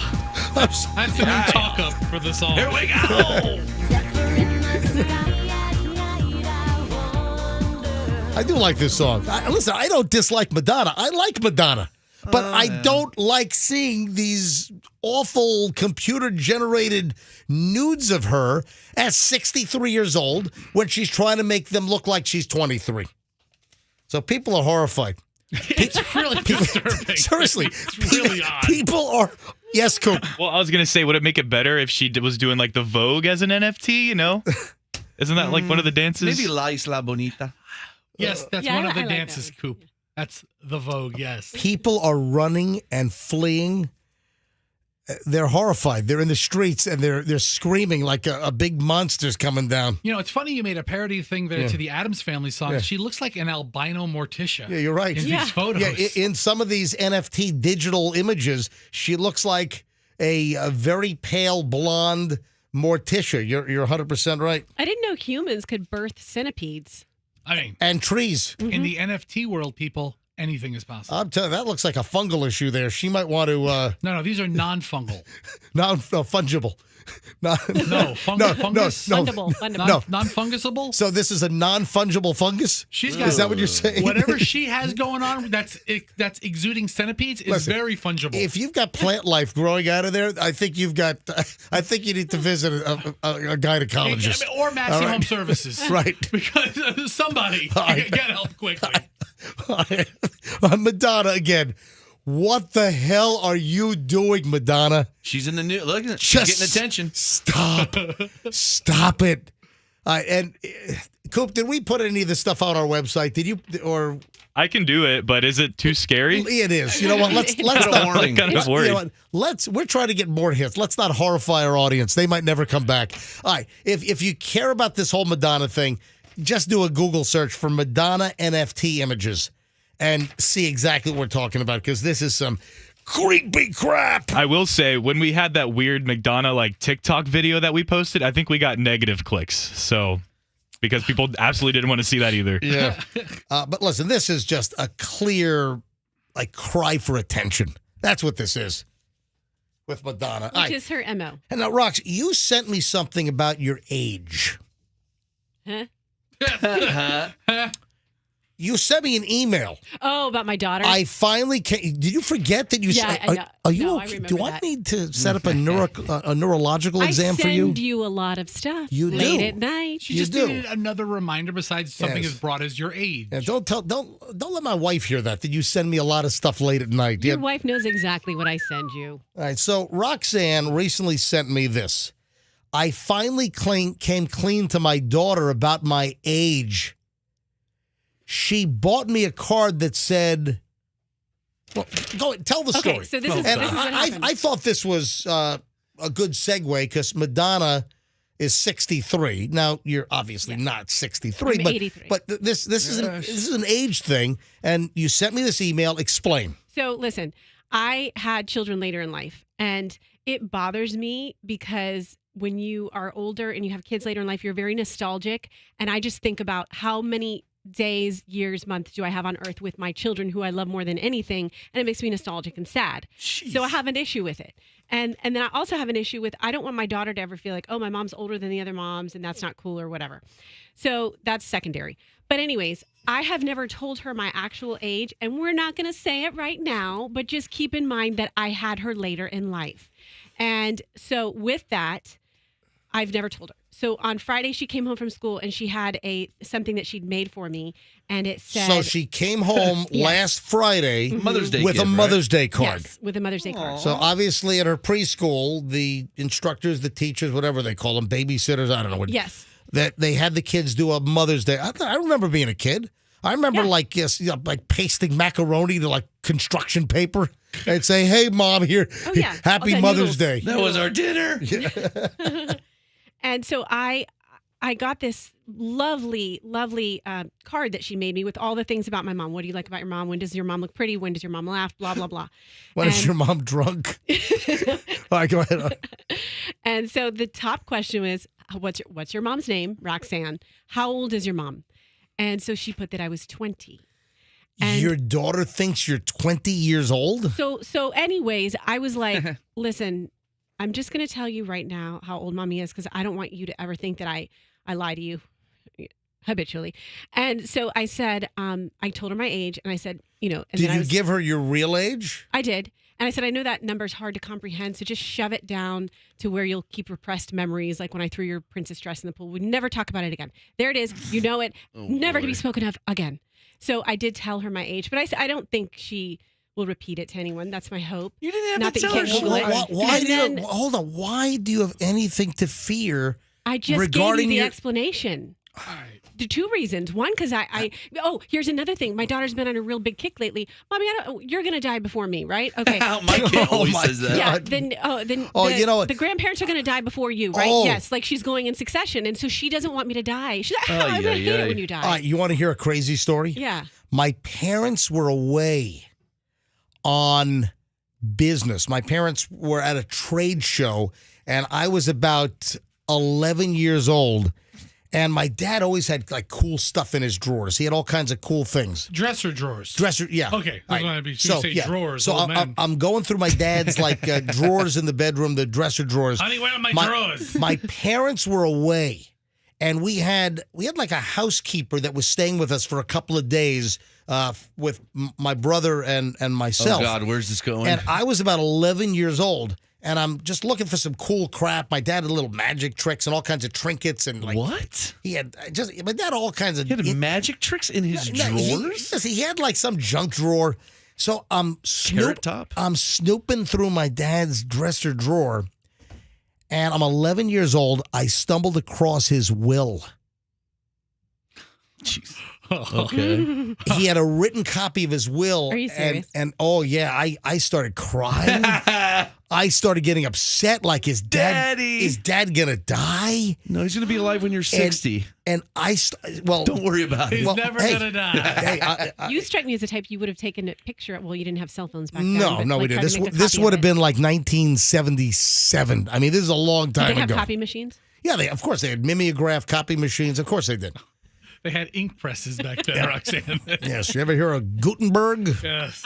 Everybody my kid sees on TV, he asked the little one, are they dead? And we were watching Saved by the Bell. And he goes, is everybody on this show alive? I go, yeah. And he goes, what about the curly-haired guy? And I go, no, he's dead. talking and he about- goes, yeah. why did he die? And I'm like, oh, Jesus, just watch the episode. Yeah, he had a really aggressive, quick bout of cancer, right? Dustin Diamond. Did you approach your dad about the will? Yeah, I did. So I was crying, and then it might have been my grandmother. It might have been my grandma Minky that was staying with us, actually. And you know what? I think it was. And then when my parents called in from the road, they were at some trade show, wherever the hell they Anaheim, California or something. Poor Todd. We were in Virginia Beach, and my grandmother said that I was crying and I was sobbing and I was very upset. And then my dad had to say, no, he's not going to die soon, but it's just customary to have a will just in case something happens. It's just being legally prepared. How little money was he leaving you that made you cry? It all went to my brother. I was That's written what you saw. at Everything to Drew. Already by the age of 11, I was written out. And to my favorite son, the one that Mother and I pin all of our hopes on. Mommy, Daddy don't love me. We leave you the keys to the castle. Right. Was there an explanation why you guys both have Todds in your name in the will? That's a brother. No, it's Andrew. Andrew, but isn't Yeah. his name Andrew Todd or something No, like that was a joke. No, my name is Todd Andrew. Thinking about My name, that's weird. I'm Todd Andrew Schnitt is my real name, and my brother is Drew, and his middle name is Evan. Okay. All right, That would be so something his if it was first Todd. name is Drew. My middle name is Andrew. And then you said, that's weird that he's Drew and you're Andrew in the Yeah. middle. And then I said, well, his middle name is Todd. And that was a joke last week And when you I said fell for that. it. Or earlier this week. That was completely a joke. What a rube. But listen, Roxanne, you've got nothing to be embarrassed about with your age. I appreciate that. And so, First of all, you look a lot younger than than the government 58. documents say. Yeah, if they're true or not, we don't No, know. Roxanne is not 58, folks. Yeah, you're like at least 12 or 14 months but younger. you do look absolutely younger. I'm not fishing for compliments. Well, do you want to? but thank you. Do you want to give out your age? No, I don't want to All give right, out my all age. right. It's my business. Why do I you mean, care? you can Google Listen, it, but I'm not going to blurt There anything are a out. lot of lies on the internet. That's all I'm going to Listen, say. you came clean. You came clean to your daughter. I don't know if you wanted to come clean elsewhere, or you know. Don't make So- MJ cut your leg off and count the rings. Okay? Lightning. I was just going to say one more thing. So then Yeah. all the moms and I got together. Guess what? Come What? to find out, none of the kids know their mom's real ages. Really? Is that a so thing? I could have kept this thing going for who knows how long. Yeah, you could have. What, Fester? No, it's 5-year-olds. He's like, could have. What did you say? Hang on, Fester. I can't hear. Say it again, please. I said 5-year-old. What? Speaking of lying to your kids, Yes. Roxanne's kids have no idea that she's going to the Lightning game tonight. That's why I'm bringing this up, ladies and gentlemen. It's do or die. It's so awkward what Roxanne wants to be truthful about and not truthful about. Isn't it though? Mommy's Be the thunder. Mommy's 100, and I'm not going to the game tonight. Bye. It's do or die tonight, folks. The Lightning, if they lose, that's it. They're done in round one. This is it for them. They have to win tonight. It is do or die tonight. Lightning have to win, ties it up, and then they'll have to win again on Saturday? When would they play? When's game? If there is a game 7, when is that scheduled for? But the Lightning have got to win tonight. So Yeah. go Lightning. So Saturday is game 7, if necessary. Where? Is that back in Toronto? It is in Toronto. Toronto. Yes. Toronto. And the Bolts have already won one game up there. They won game 2, so they can do it. They just got to do it now. Any predictions, anybody? Lightning 642. No, we stop. I mean, who knows? It's probably going to be some. Listen, the Lightning tend to perform under pressure like this. I'll tell you right now, the last game they played, the ones the Maple Leafs won, was the only real competitive game because the other games were blowouts. I mean, they beat us 5-0 the first game, then we beat them a bunch of goals. Bottom line is go Lightning. Go Lightning. Let's win this thing tonight, and then obviously go on to move on and advance defending the Stanley Cup here, folks. 9:21, it is the MJ Morning Show on Q105. You know the expression, just let it go? And the fantastic song. Just let it go. Let it go. Yes. Let it Folks, go. sometimes you just gotta... And we'll explain next here on the MJ Morning Show on Q105. Let me tell you what you should not let go.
identical color. All right, then wear a Maple Leafs jersey.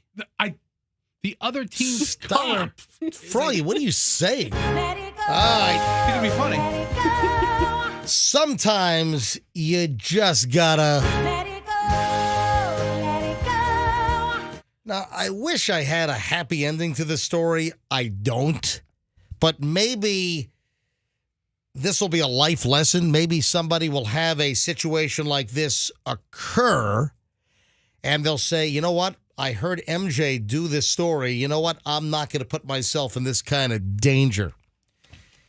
A father of 2 with a baby on the way was killed on a freeway in Nashville, Tennessee, trying to retrieve a toy that the 2-year-old threw out the window of the car. Oh. That's awful. It is. Yeah, listen, I'm sorry to be Debbie. I'm sorry to be Debbie Downer over here, but listen, if I can save somebody from serious injury or save their life by telling the story, that you just got to let it go. Also, why the hell weren't the window locks on? Why was the 2-year-old able to throw something out of the car window? Listen, I don't want to. Listen, this is tragic enough. I don't want to. I don't want to cast any blame here. Well, Joshua Thomas Taylor, wife pregnant with a baby boy, was hit by an SUV trying to retrieve a toy that was thrown out of the car earlier that evening. So they went home apparently, but then he went back to the interstate, parked on the shoulder, and starts running across the interstate to try to find the toy that the 2-year-old threw out of the window. And he was struck by an SUV while trying to retrieve his kid's apparently favorite toy. Well, how favorite could the toy be if the kid threw it out of the window? Okay, so kids play with their toys in the car all the Yeah, time. I And know. listen, I understand the window being down, and you throw it out. You don't throw it out because you want to get rid of it. You throw it out because you're a kid. What was the story? Did we have a story? Someone who was it? One of you guys threw something out of the window on It was Bruce B. Fester. Downs? Yeah, it was Fester's wife. My wife threw Right. one of those LED wands that spin around. Oh, like from the circus. And we got it at the Shriners Circus. Oh, yeah, come on. we actually Yeah, got it yeah. a couple years ago. And my wife's like, if you kids don't stop fighting over this, I'm So going to throw it out the your window. kids were in the back seat of the car. Yes. And your kids were fighting over this little spinning circus wand. And lo and behold, a minute and a half later, they're fighting over it again. When I was a kid, like the Ringling Brothers Circus, which that's all done now. It's over, right? The circus, is that all closed down? I think so. I think so. When I was a kid, my mom and like the friends in the neighborhood's moms, we used to go to the Ringling Brothers Circus at Madison Square Garden in New York. This is before we moved to Virginia when I was 10 or 11. So back when I was like 6, 7, 8, man, we went to Ringling Brothers at Madison Square Garden every single time, every year. And the big thing back then, it was a flashlight. Do you remember? It was a Yeah, I remember It that. was a rectangular flashlight, and you flip the lid up, and the light would come on, and it had like a plastic lanyard.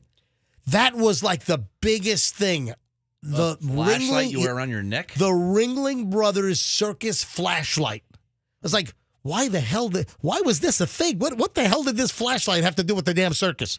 You hold it up during the circus, maybe? Maybe you're supposed to spin it around and like blind the animals. and then like Torture the let animals go even and more. like hit somebody in the face, blind them. You blind a tiger Yeah. and then they rage out on the ringmaster. Anyway, so this toy was thrown out of the window. Joshua Thomas Taylor, traveling with his family on I-65 Nashville South on Thursday night, and his 2-year-old threw the toy onto the freeway. And he went back just before 9 o'clock to look for the toy. Parked his car on an off-ramp on the side of the road, and then walked along the interstate trying to find the toy. At night, 9 o'clock at night? Holy frig. That's a lot of miscalculations on this, bro. You got to let that toy go. Yeah, Tennessee Department of Transportation help truck drivers found Taylor, tried to talk with him. Taylor ran across the interstate, jumped over one of those Jersey barriers. That's that concrete kind of, curved barrier that separates lanes, the Jersey barrier. Went over to the northbound side, and I guess the Tennessee help truck then immediately began traveling to the opposite side of the interstate when they heard the collision. They heard the God. And just think that poor 2-year-old's going to grow up knowing how his father. Well, okay, can we talk about something happening? They have a 2-year-old, a 10-year-old, and another baby boy in the womb. Wife's pregnant now. all to go find some stupid toy that a kid threw out on the interstate. Okay. Are you going to cry? Yeah, I mean, this story's awful. It is. It's a terrible story, but it's a public service announcement. Just, folks, don't put yourself in danger on the interstate. Just let it go. Hudson was throwing around his Blippy doll in the back, and I was, listen. Right, all right, so let's get back to your story. That goes out the window. Yeah. Just this week, I was hollering at the kids. Well, hang on. I gave them the warning. Let's go back to your wife. So your wife, they had the little Shriners Circus flashlight, or this little spinny thing. It's like a globe with LED lights on a stick. And you, with a you hit the button and the thing spins around. and it lights up the whole back of the car. That'll It was take an eye out. Oh, yay. Yeah, and they were fighting over it. Let me play with it. Let me play with it. We only had one, and my wife gives them the, hey, stop it. If you kids don't stop, I'm going to throw it out the window. Can Allison snap? That's like Roxanne throwing the dresses. Is Allison like a snappy? What does it take to push Allison over the edge? I think because she's like really kind of quiet and mellow, and then does she like, hey kids, stop? Ah! Yeah, that's like me. Pisces. We're both Pisces. I think kids don't listen well to when you try to say something in a softer tone. At least mine don't. Oh, so the old adage of if you want to get somebody's attention, whisper. Well, it's I'll ask you. Let's say you ask them to stop playing with something 1 time, 3 times, 5 times, and then you yell, "Stop playing with it!" So the bottom line is your wife grabbed the damn flashlight toy. She gave him a chance and fair hurled warning. it out of the window on Bruce Speed Downs. Chucked it right out, right across from Mr. Dunderbox. Well, I'm glad you didn't go back out at 9 o'clock No. to find this thing. That's gone. This week I picked up. Oh, that's right. It was right across from Mr. Dunderbox. Yeah, great place. I've never been there. You should go. Yeah. As soon as you feel good about going back inside restaurants, I'll take you to Mr. Dunderbox. Well, thank you. You're welcome. Do they not have outdoor seating? Can I still get the German beer variety pack? 12-pack? They have 1,000 German mustards there. My mom, she would take 1,000 me German beers. when I was like 3 years old, and she said I would get up on the bar and dance. At Dunderbox? Yeah. Aw, how telling. How predictive.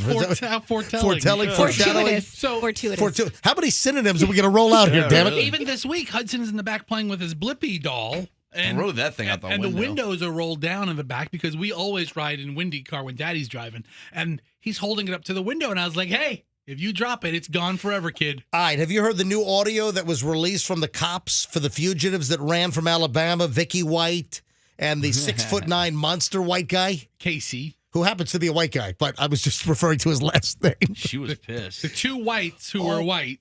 Did you hear the audio? She's like, you had to stay at a bleeping hotel? She's like scolding him. I mean, they're in the middle of a car chase. Now I got to shoot myself, damn it. I mean, crazy stuff. Amazon Island. So she's calling 911 during the chase. Why? These are the fugitives. This was the jail boss that checked out the prisoner who obviously she was doing and having a thing with. And now we've got more audio that comes out. Listen to this. Amazon Island. 911. So she's like, the airbag's going to go off and kill us. This is while she was still alive. Hello? John. Airbags are going off. Let's get out and run. So this is like after the crash, and I think they already crashed. The airbags just all blew off on them. You just heard her say, let's get out and run. Right. So let me roll that back. No, he said just get out and run. She's telling him to run. They're trying to get out of the car and thinking about running. You've got 30 police cars that are chasing them. They just crashed. Yeah, let's get out and run. Yeah, let's see how far you get. Amazon Island. 911. They're going to airbags going to go off and kill us. Hello? John. Airbags are going off. Let's get out and run. Let's get out and run. And then scold him. You had to stay in a motel. Listen to this. Hotel. You hear that? You had to stay in the F-bomb. You had to stay in the bleeping motel. Motel. And, wow. I guess angry. She thinks what? Maybe that contributed to them getting caught. Didn't they stay in like a Motel 6 or something? Yeah, it was a Motel 6. What's their slogan? Is that where the lights on? We'll leave the light on We'll for leave you. the light on. Hey, Coop, do me a favor. Can you give me the Motel 6 music? Yeah, go to YouTube. It's on there. Just type in Motel 6 music.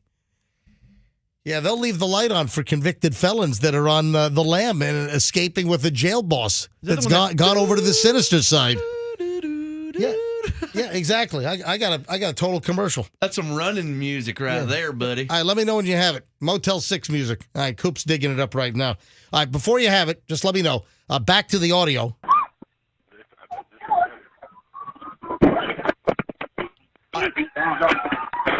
Then listen to all the police cars. I mean, this is crazy stuff. And then now he's saying she's got a gun in her hands.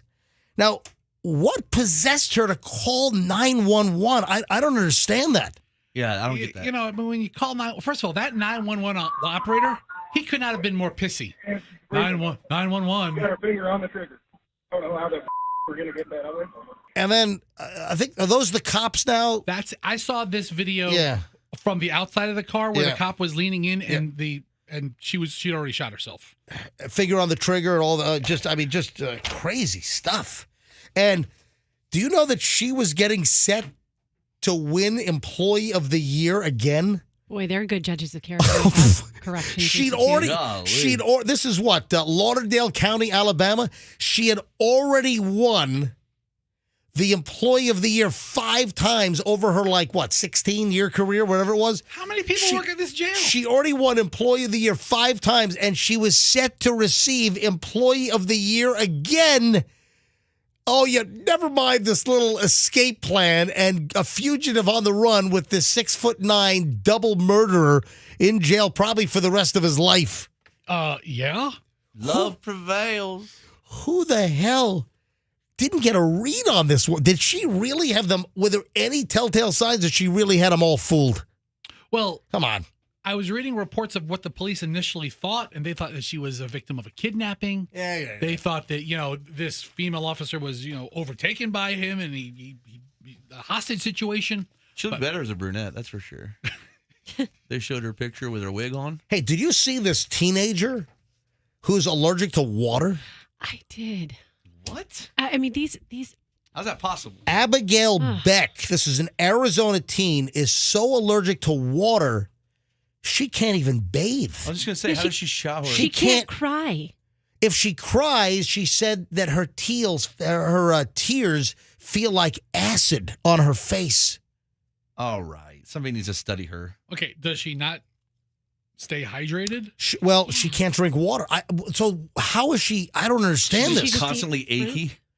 Abigail Beck has aquagenic urticaria. Now, I've heard of this. You've heard of it. It's like the rarest thing ever. No.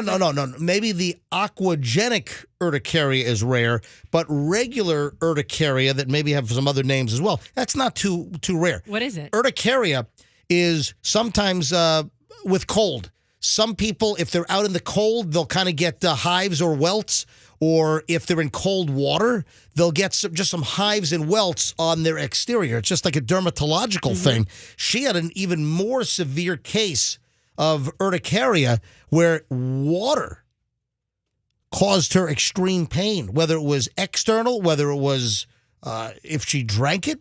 Like the Wicked Witch of the West. But she is one of only 100 cases on record ever of this aquagenic urticaria, where she is so allergic to water, she breaks out in welts, and she's this itchy hives, any contact with water. What if she sweats? Or she's not hydrated she's not enough allowed to sweat? Yeah, I guess not. She can't sweat either. She says when she cries, it hurts. Imagine them trying to figure out what was wrong with her. She's an alien. Okay, so I have a question though, because aren't our bodies like 75% water? Yeah. So how does that? Is it just her skin that reacts? It's weird because how about the tears that are already in her tear ducts? So you already have water or tears in your tear ducts. Why isn't it bothering her inside? Why is it just when she cries? So it sounds like it's a skin problem. I don't know. Sounds like it's a mental issue. Anyway, I feel terrible for this young teenager, this Abigail Beck, who's allergic to water, can't shower, can't drink. So she hasn't drank a glass of water in a year. So what the hell does she drink? She takes rehydration tablets and consumes energy drinks and pure Pomegranate juice. Yeah. Oh, well, that's expensive too. You ever see a bottle of Pom? How much that costs? Oh, yeah. That's not cheap. I think it's like $80 for a little bottle of Pom. Yeah, just a shot of it. I've told you what I have that's a little bit strange, where I have an allergic reaction, right? Maybe. Hold on. What is it? It's not wine. No, it's not. Exercise-induced anaphylaxia. And it's only 2% of the population have this. You have exercise-induced anaphylaxia? Yes. And so when I exercise a lot, actually, but like if I do certain things, like if I go out and just ran for 3 miles or something, I would start to break out into like hives and get really, really, really itchy. And some people have it so bad that you can't breathe.